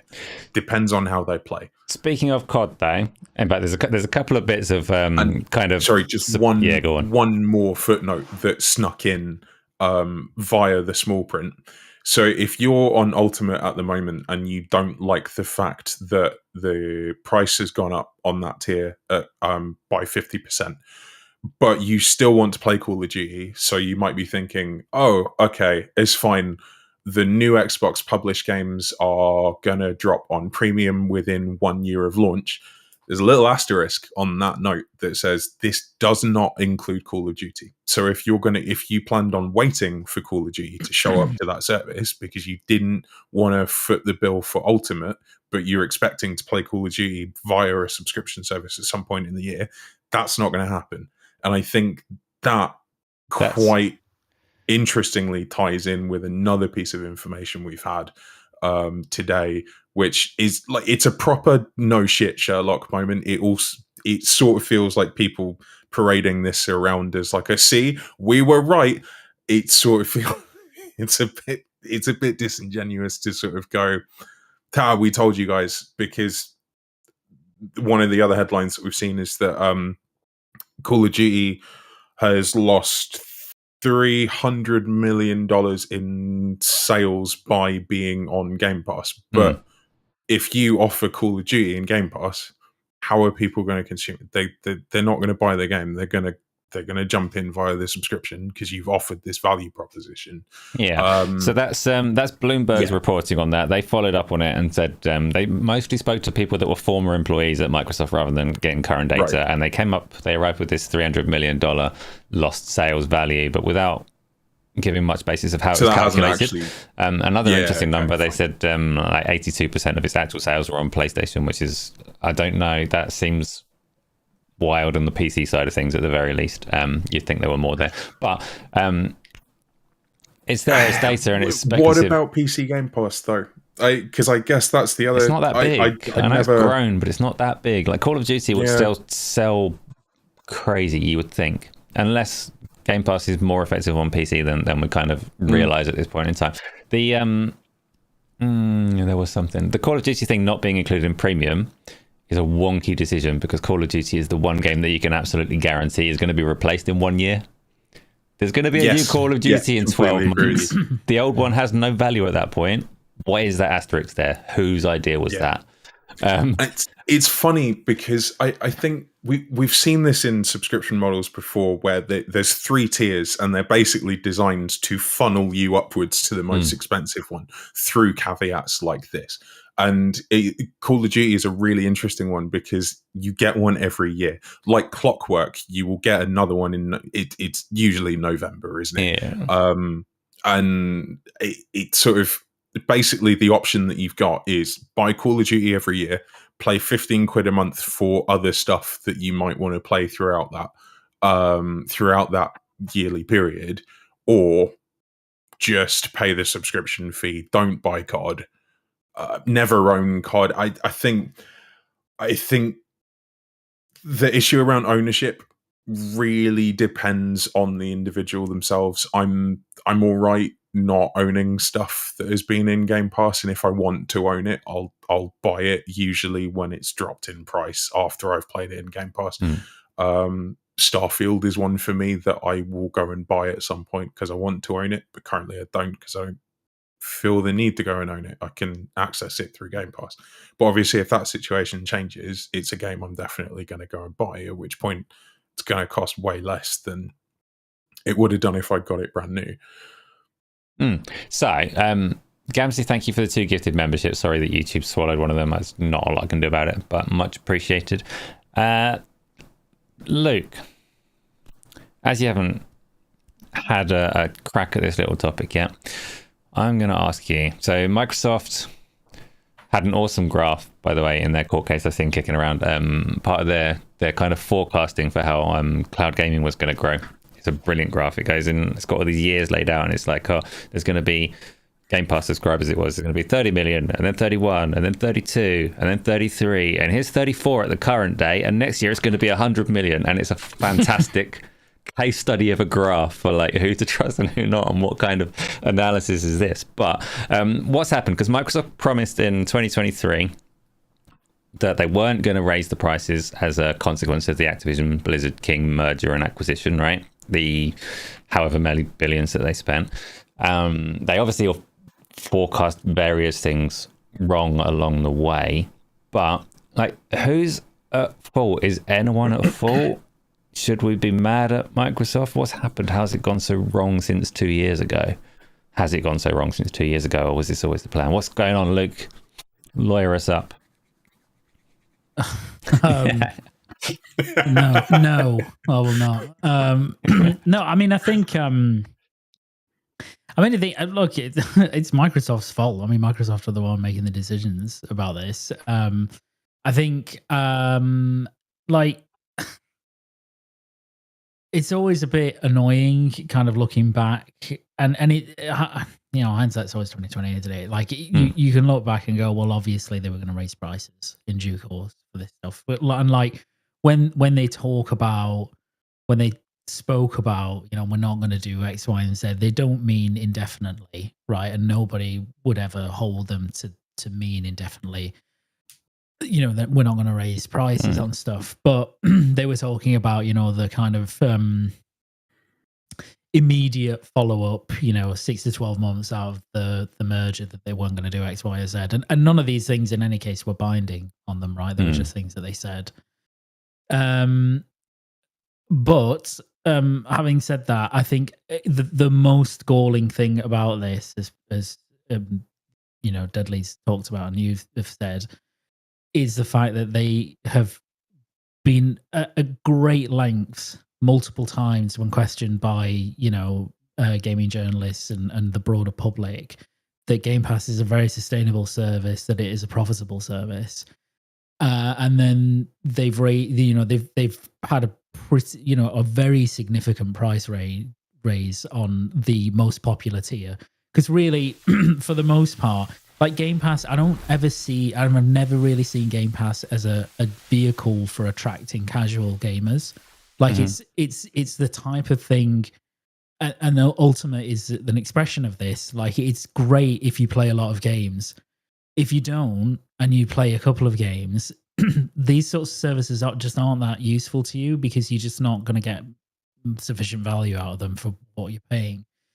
And so, you know, I think it's more egregious because they've clearly, and you know, I keep thinking back to that quote that Phil Spencer came out with, and it wasn't that long ago. It's like 1 or 2 years ago, where he was talking about, you know, there were kind of different, and I can't remember the context, but he was talking about there are different models of like extracting money from consumers. And one thing that he didn't want to do was try and, you know, go into the core base and just try and get more money out of them, right? Like, rather than getting more money from it. And like this is exactly the thing that he kind of reneged against like a couple of years ago, where it's like, we are trying to extract as much money as possible now out of people who are locked into this ecosystem. And that is that to some extent, at least for this thing, that's our focus. I think the biggest thing that this shows is that clearly subscriber numbers are not anywhere near where they want them to be for Game Pass. And I think it's probably shows more than anything that they are not confident that they will get those numbers. I genuinely think they've reached, they're close to reaching market saturation on this service. Like they think this is how saturated it's going to be. So on that, just like while you're on that particular point, because they mentioned previously that they already kind of felt that way in the console space, but the PC was a good area for growth and that there's a lot of potential in cloud. Do you think that this is a sign that those are slowing up or underperforming? I mean, there's changes around cloud, but less changes around the PC side of things. I think, I mean, the cloud one's an interesting one because like if you look at cloud on paper, it looks like a vector of like consumer interaction where there should be massive growth happening like constantly on this area, and that just hasn't been borne out. It's been on the horizon for like 10 years, hasn't it? Yeah, exactly. It's been like a thing that's like, oh, it's on the way, like it's coming, and it's not happening. It's like, and I think there are many, many different reasons for that. Like some are just consumer behaviors, how they purchase and how they experience entertainment, particularly games. Some of it's infrastructure related. Some of it's some cloud services just aren't very good. All of that sort of stuff. But I just don't think there's like a legitimate, bona fide, en masse interest in cloud gaming. Like I just don't think it exists. Maybe it will in a bit, but two things to that. So obviously we don't know what this means in terms of actual numbers, but Microsoft have said on multiple occasions that cloud is its fastest growing. Percentage-wise, I'm sure, from 1 to 3 people. Yeah. But yeah, exactly. Like we don't that doesn't translate to player numbers, etc. I think that part of this bid to possibly get more cloud users, right? Okay, it's a little bit tinfoil hat, but I do actually think that there is some weight to it. I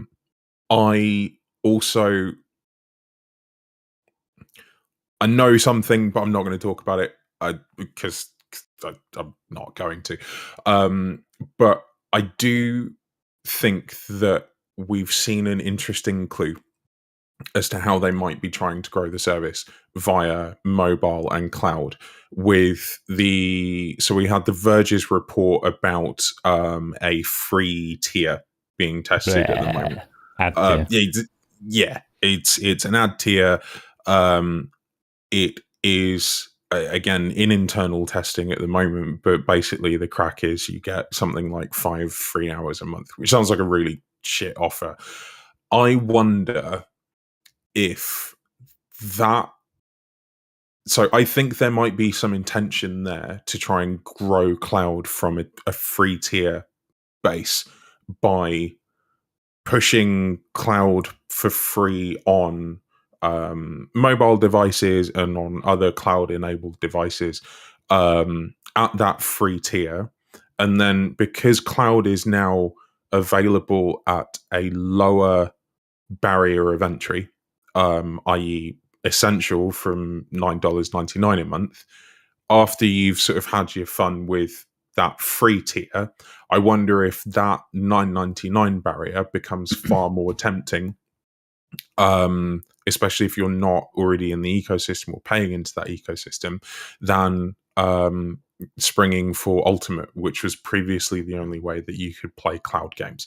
So I wonder if part of that strategy of trying to grow cloud has sort of played into some of the changes that we've seen on like the bottom rungs of the tier, of the Game Pass tiers, plus that sort of ad driven, that like free to play model with ads, which it sounds awful. Like I don't know anyone that would want that, but I also think I'm always conscious, and maybe it's because of like the marketing person in me, the person who does actually engage with conversations with casuals about their gaming habits, just because I like to know what people that I know in real life are playing. I don't really care about their gaming habits specifically. Just, you know, if I'm chatting with someone at work and I know they like playing games, I'll ask them what they've played. Same sort of conversation, the same questions as we'd ask each other here. I'm also fully aware that the plural of anecdote is not data, but I have heard one podcaster talk about someone that he's worked with in real life who is still on Xbox One, bought Borderlands 4, which obviously is not playable on Xbox One, but they play that via cloud. I have also had similar conversations with people, with one person that I work with who he played Hell Let Loose via cloud on Xbox One because he didn't have an Xbox Series console, largely because they're so much more expensive than the previous gen was, and they've only gone up in price since.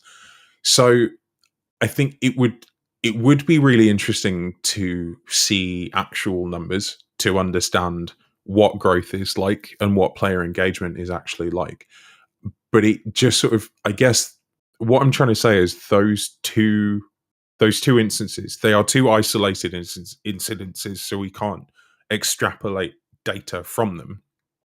But I wonder if it sort of illustrates a picture that people engaged in this space don't necessarily consider. So I think that they had the same misconception as most of us going into their push for growth in the cloud space. The misconception that has hurt Microsoft a lot, in my opinion, is that they think that if you put Halo in someone's hands, they're going to enjoy it.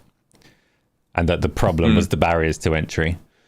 And we see that, we play a game like that and we'll all love it and we'll go, yeah, that makes sense. Everyone's going to love this. But I'm not sure that the audience for that kind of experience is as big as they anticipated. And I think they found out the hard way that removing barriers doesn't actually mean people want to pick up a controller necessarily. And just to add, I think that they've vastly overestimated the demographic of people that want those type, not just Halo, but those types of experiences. Yeah, if they would go from Candy Crush to something else. Yeah, exactly. Whereas actually, there's like no overlap there with those audiences. Like the people who are playing games on their phones or on, well, tablets or their phones or whatever, are not looking. They're just not looking. There are some cases like Deadly, like your cases, like where, and it's not quite the same, but people who can't afford a console, but really at heart are console gamers and want that experience. And so cloud for them is a fantastic option because it's much cheaper, low barrier to entry. But I imagine that addressable audience is like this for that. Like it's probably very small. Yeah. So, whereas I think Microsoft went, well, Gears of War is, 67 million people could play the next Gears of War if we just put it on the cloud. Whereas actually, the people who want to play it will play it on a console or a PC, and then everybody else will just be like... That's the thing. The audience who's already engaged with Gears of War, you've already got them. Yeah, you've already got them. They're there, right? And I get that they could... I mean, or they've just bought it on PS5. And to be fair, that kind of goes back to...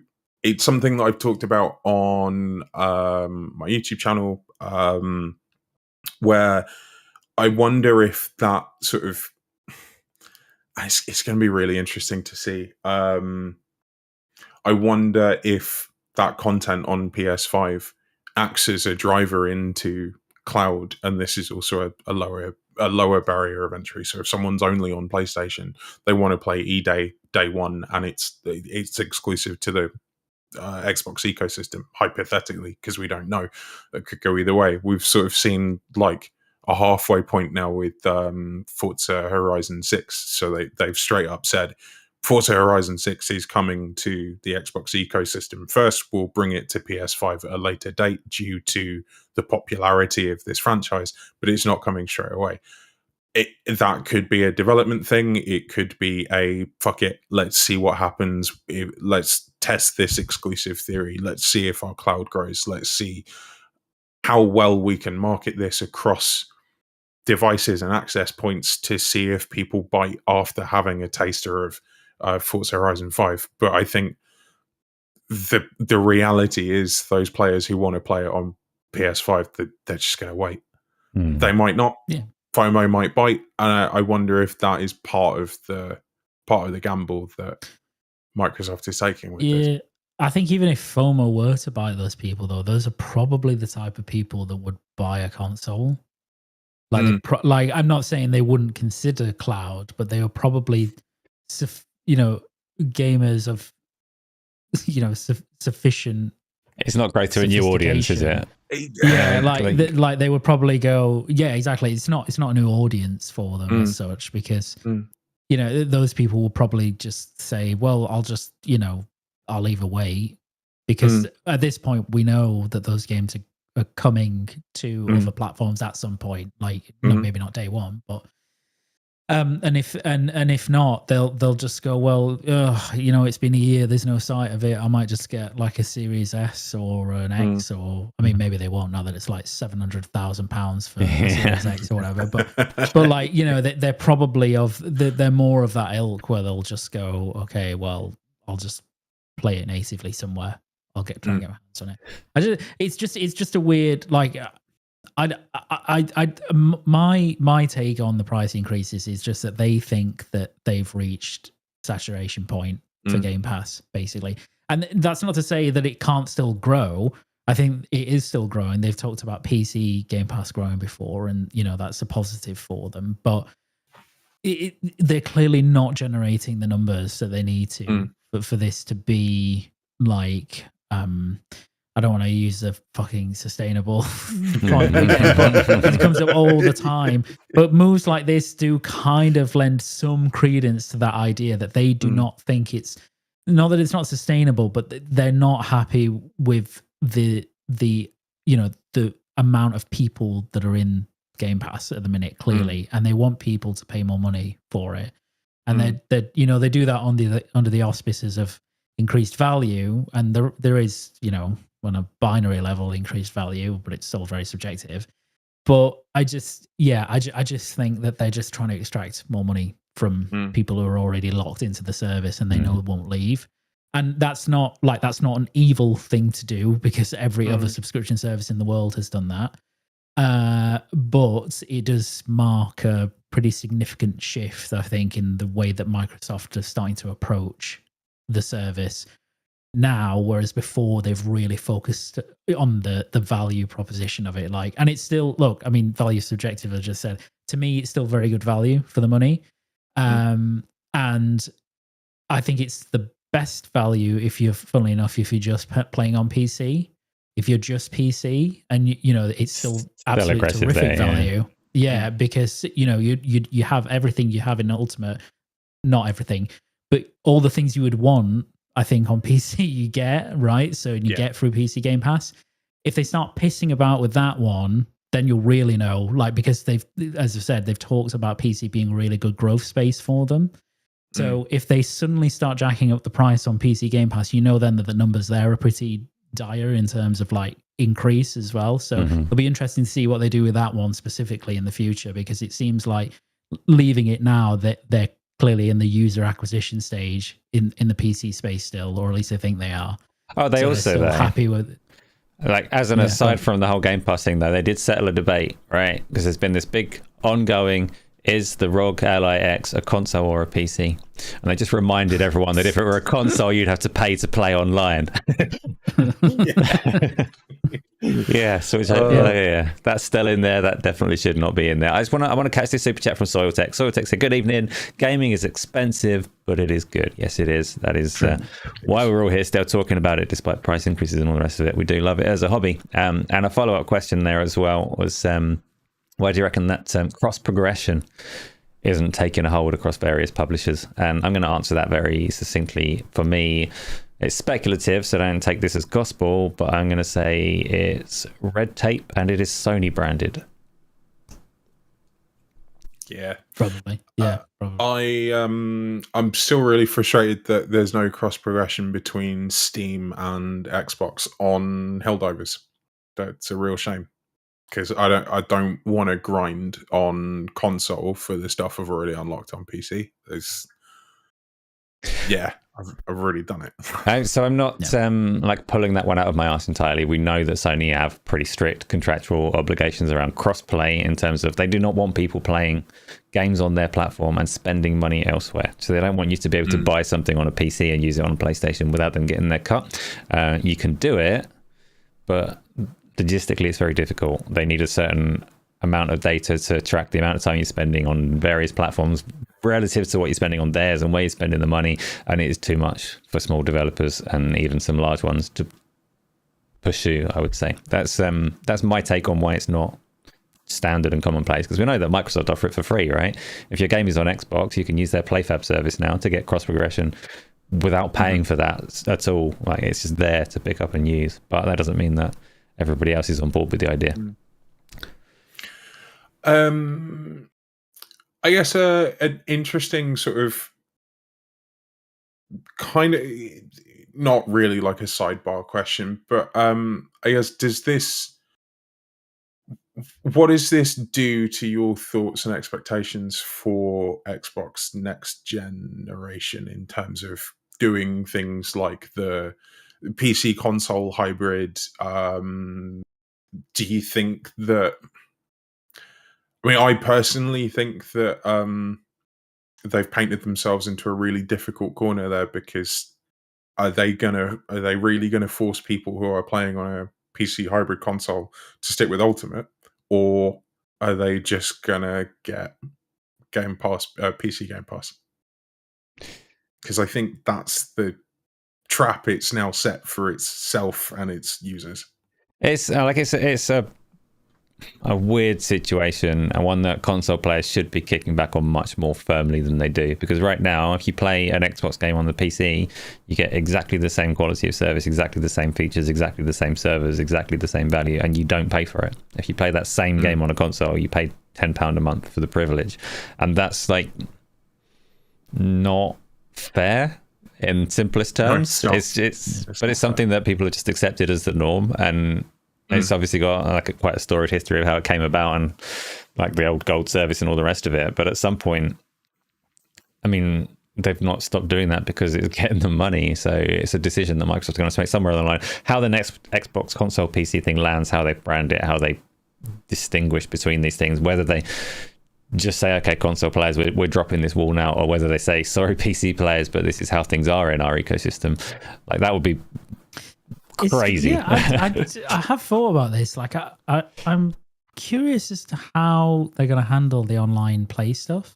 As you say, like, about, you know, if you're playing on a, because we know that the intention there, for example, is to open up, you know, on an Xbox console, PC, whatever it'll be, you'll have other storefronts, right? Like, the point is you'll be able to access other storefronts.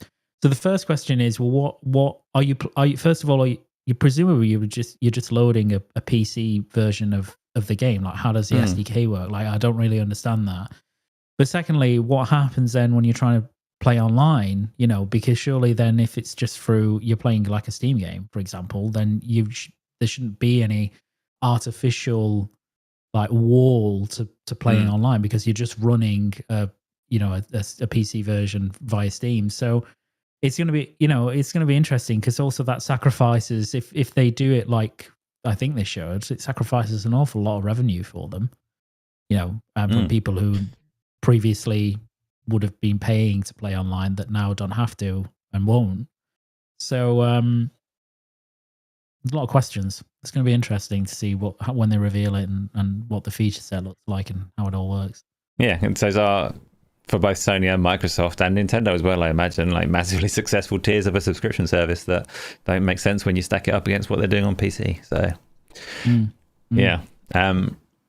I think that's probably enough commercials and business decisions. I think we should move on to our questions, because the first one is already up. So if you two are ready, we're going to go straight into the one that you may be familiar with, you may be expecting. It's from Tom. Evening, chaps. What's not to like this week? Luke.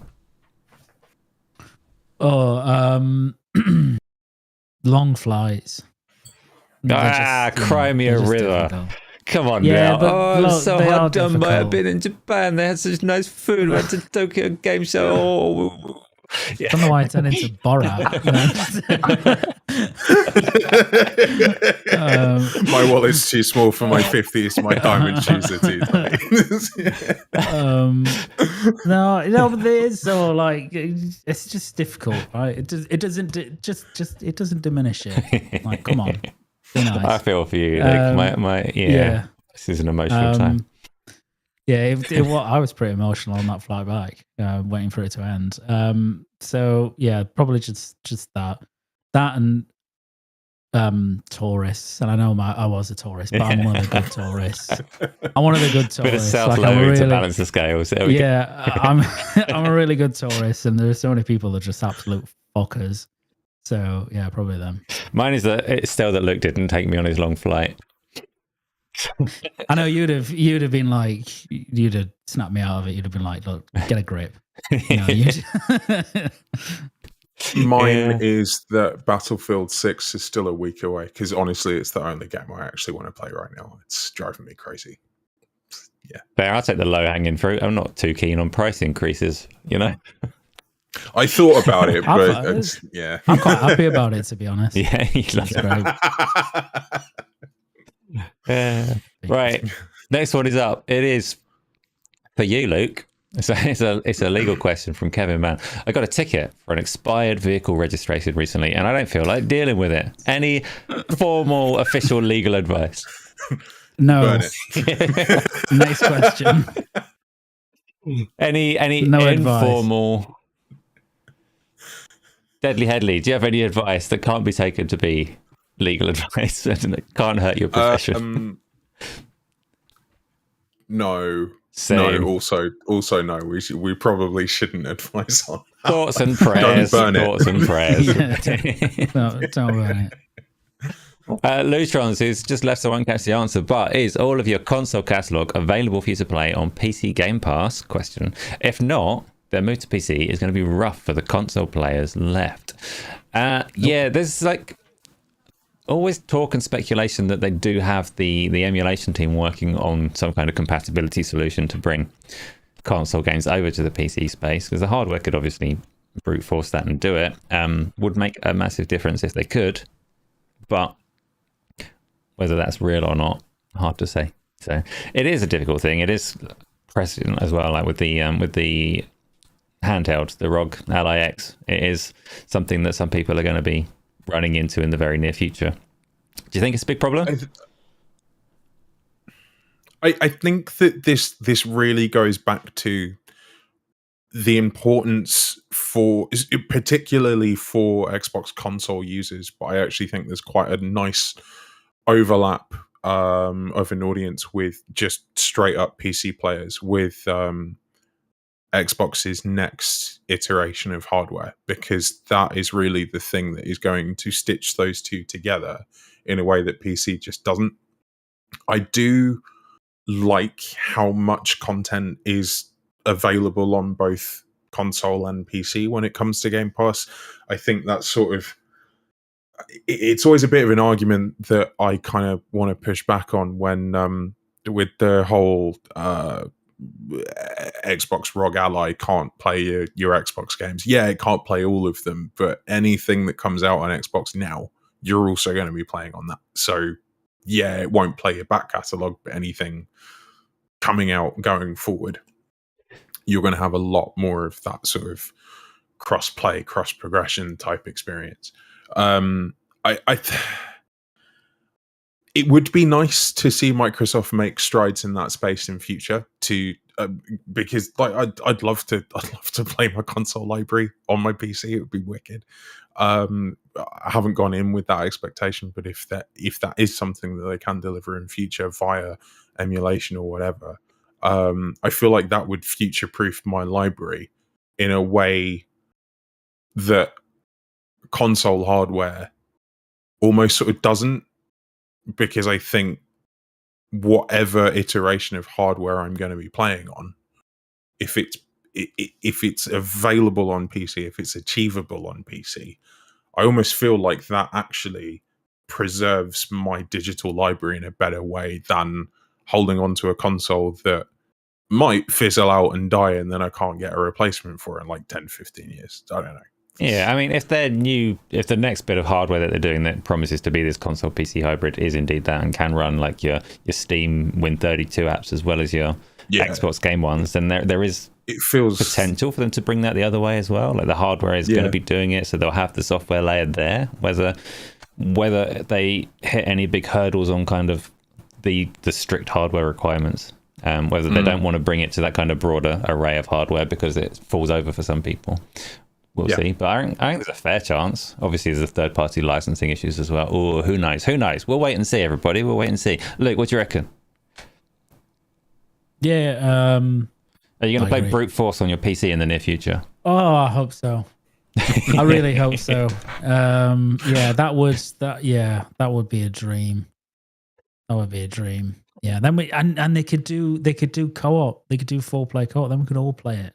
Oh. Yeah, it's totally unrelated to that question, but there's one game that I have wanted to play. It was on the PS1 long time ago, and I haven't played it since. I never owned it on PS1. I only played it around a friend's house. Asa, I may have asked you about this before, Luke. We haven't talked about this. Do you guys remember a game called Team Buddies on the PS1? I remember you mentioning it. No, I never played it. No. I absolutely adored that game. It was really fun. It was like a 4-player, up to 4 players on split screen. And you played essentially a character that looked like someone from Among Us. You would have to go around, collect these little crates, and if you sort of, depending on how many crates you stacked together, you could build a weapon or a vehicle, and you had to sort of try and like steal your enemy's sort of base or take it over or whatever. This sort of generally frustrates me with modern hardware now, because even if I found a physical copy of that game, my PS5 couldn't play that. And that sort of really kind of touches on the broader challenge that we have around game preservation.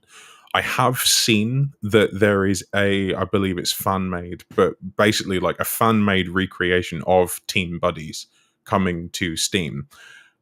If I can play that on my next Xbox in my living room, either online or via split screen, that's going to be amazing. That's going to be fantastic. And it just, I don't know, it's a really like awkward backdoor way of doing that. But yeah, just little sort of weird tangent on a game that basically doesn't exist. Little tangents on obscure games is good. We love the obscure games as well as the mainstream. Don't worry about it.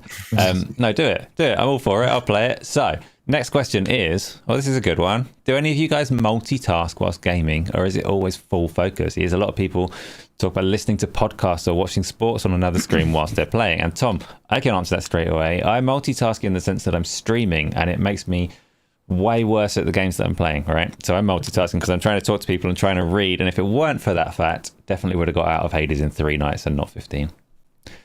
Besides that, I can't handle other noises. I can handle streaming, I can handle talking to people, but I can't handle playing like a story-driven game or a game that requires focus and having a conversation in my ear at the same time. So I don't multitask in terms of podcasts and things like that. What about you, Deadly Headley? I do quite a lot, and honestly, I think it's actually a habit that mentally, for my own benefit, I probably should get out of, because I'm just overstimulated a lot by doing that. And actually, when I consciously go, nope, I'm not going to listen to anything, I usually pause podcasts during cutscenes, and I'll listen to it when I'm like, if I'm driving around in a game or riding a horse around a game or whatever, like specifically traversing a world, I will sort of listen to a podcast while I'm doing it. But I would like to put more focus into my game, so it's going to be something that I consciously do less of. Luke? Yeah, depends on the game. If it's something narrative heavy, no, I won't be listening or watching anything else. If it's something that like the narrative's either not that important, or the kind of music isn't necessarily fundamental to the core experience in the way that it is in some games. And I may multitask, like I may like listen to some music or I'll have maybe football on, like if it's around, something like that. But it really it's super game dependent. So like I don't know, if I was doing say a Hades 2 run, right, apart from that final fucking boss, if I was doing that, like I wouldn't at this point I don't need to fully engross myself in everything that the game is doing. I can listen to something else or concentrate on something else whilst I'm playing the game. But if I was doing the first run on Hades 2, then I wouldn't be multitasking. I find it weird playing without talking to a stream now. No, I don't. Is that true? I don't know. It's refreshing not to have clothes on. So downside of streaming, the next question is, how mad will Meta be when they find out I'm calling it a face switch? So this is Isla. She forgot what her quest was called and has been referring to it as a face switch, which I think is explanatory enough, right? It sells it. Good, yeah. To be fair, I think Nintendo would be more mad than Meta. Fuck both of those companies is all I have to say on that. The legal side of Nintendo, not the entirety of Meta, the horrible, scary side, and all of Meta. Soil Tech, what, if any, upgrades have been implemented to Xbox Cloud Service? Do we have server blades? Are we on Azure? Are we still on Series X chips? So, they touted, along with the new benefits of the Ultimate tier of Game Pass, that you get their highest quality of streaming on the Game Pass Ultimate tier. They haven't been explicit in what that means, but it was recently data mined that there are two new kind of performance profiles for it. A higher quality, so a higher bitrate 1080p version, and potentially a 1440p version of this stream. What they haven't said, but that you'd have to hope and assume, is that traditionally, if you've used Xbox Game Cloud stuff at all in the past, you'll probably notice that you get the Series S version of a game, and it's particularly noticeable. Visually, you might pick up on it straight away just from doing it, but you also, if you happen to dip into a menu of a game that you'd expect to see a kind of performance quality mode, and the Series S version doesn't have it, then it's a dead giveaway. That Deathloop was an example of that one. I played Deathloop and was like, oh, this is definitely 100% the Series S version. That's unfortunately. Typically, you'll get that, right? They haven't said specifically that if you're on the highest tier of Ultimate, then you'll get those chips working in tandem.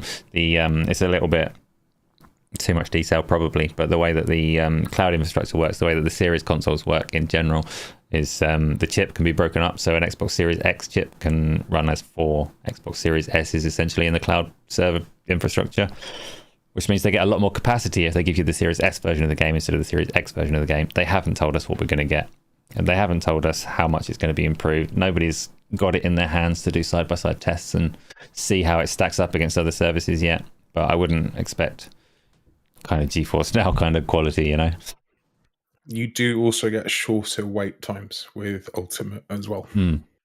That you do. So it's not worth the money they're charging, but that's fine. This one says meow, which is not an entire question, so I can't answer it. Can either of you formulate an answer to a question that's just meow with a question mark? It's got a question mark, so it does have a question mark. Could be a question. I don't know. I don't. None of us speak cat, sadly. I wish I did. So not sure. No. If there's anything I can do with that one. I told you to request cats in the question box. That's not a request. You need to be more specific. I can possibly. So I got 2 new kittens yesterday. No. And that's probably what this refers to. What are they called? They're not yet. I'll take suggestions. There's a little black one, a little grey one, and we haven't decided what's called them yet. So they're just the little black one and the little grey one at the moment until we decide. The little black one is very, very attentive, and I can probably go and grab him right now. The grey one, on the other hand, a bit more difficult. He likes to hide. So, how old are they? That's when I got them. How old? They're 9 weeks. Let me go grab the black one. You talk to people about games and stuff. I'll be back in 2 seconds.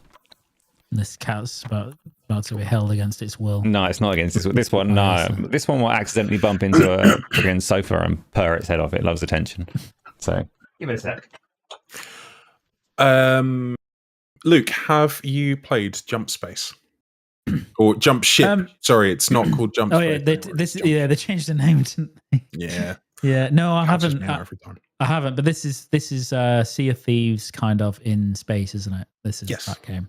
And no, I haven't. But I actually do want to because it does look. Oh, there it is. He's an escapey little cat.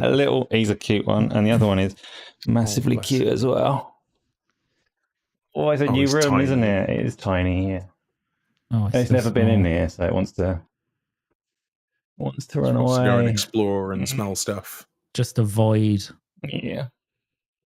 Yeah, so I've got two. The other one's tiny bit bigger than this little fella, and he's grey, but I won't get him because, So I'm going to put him back so he can fight with the other. Oh, shoot him before he escapes. Yeah. That's a kitten. He's very cute. Yeah, very cute. He's very cute. Jump Ship is cool. I've played a little bit of it. I played some of it with Sika Mechanico from Xbox Zero and another guy from their community as well. I've played a lot more solo, to be honest, and it is so much more fun with a crew. It needs a crew. I think if you or anyone else listening, if you're thinking about checking it out, it's best consumed with friends for sure. This is a more shy one. He also wants to say hello to the internet. Oh yeah. God! His face. I did hear him squeak just then. He does. Yeah, he's a little boy. Yeah, he's a bit less. Are they a bit less confident? Related? Are they related? They're not related. No, we got them on the same day though. So got them home and they just hiss at each other. Yeah, a little squeak.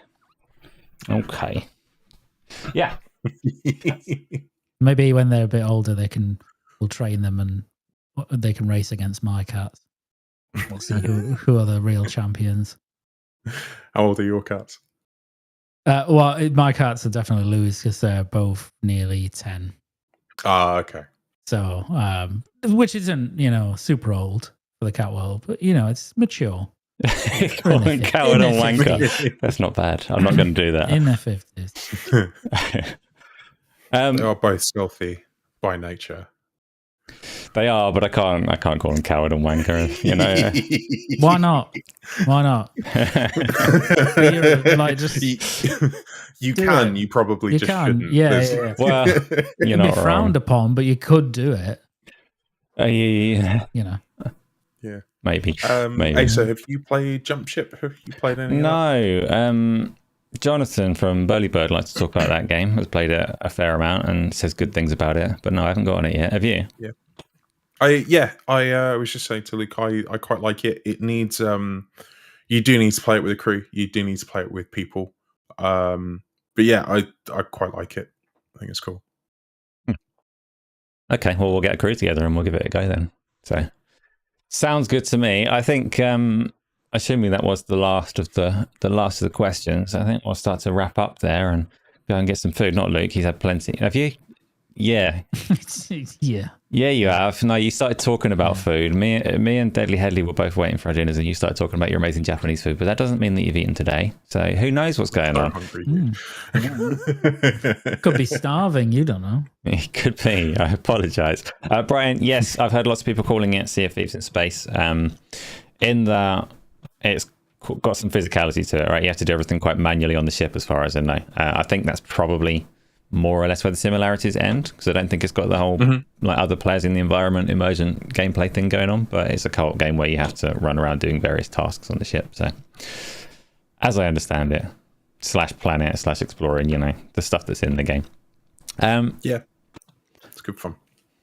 Yeah, I'll give it a go. We'll stream it. We'll talk about it some more once it's done. So we'll wrap up there. Deadly Headley, please say to everybody that is here with us whatever you want to say. Thanks for coming. Thanks for hanging out with us. I don't have anything to promote. IRL is still kind of a bit ridiculous at the moment. But we'll settle down shortly, I'm sure. I might stream some stuff this month. I'm not sure. I'll let you know if I do. That's it. That's the shittest outro ever. Sorry. Oh, I've definitely heard worse. I've definitely delivered worse myself. So that is all good. Luke, set the bar low. Where are you going to go, higher or lower? I'm not going to raise it. Very low. I'm not going to raise it. So, pleasure as usual. Go on the Discord. Look at my pictures of Japanese food and be sad with me that we're not experiencing it. Fair. I think that's it. Okay, good. Mine is similar. I'll be around in the usual places. I'll be streaming on the other channel that I've been doing quite a lot of. There will be Q&A, so we will be back with the Arcadia roundtable in some capacity next week. There's other things going on. There will be a Hades 2 review. You can probably ignore it because none of you can play it like I can. Brag. But I'm joking. And there's some other things as well. A couple of other games will get a bit of coverage this week if I can get to it. So lots of things to look for. Please do stay subscribed and all the kind of things that YouTube people are supposed to ask for. You know, I'm not good at that, but I hit all the buttons. And thanks for coming. See you next time. Bye.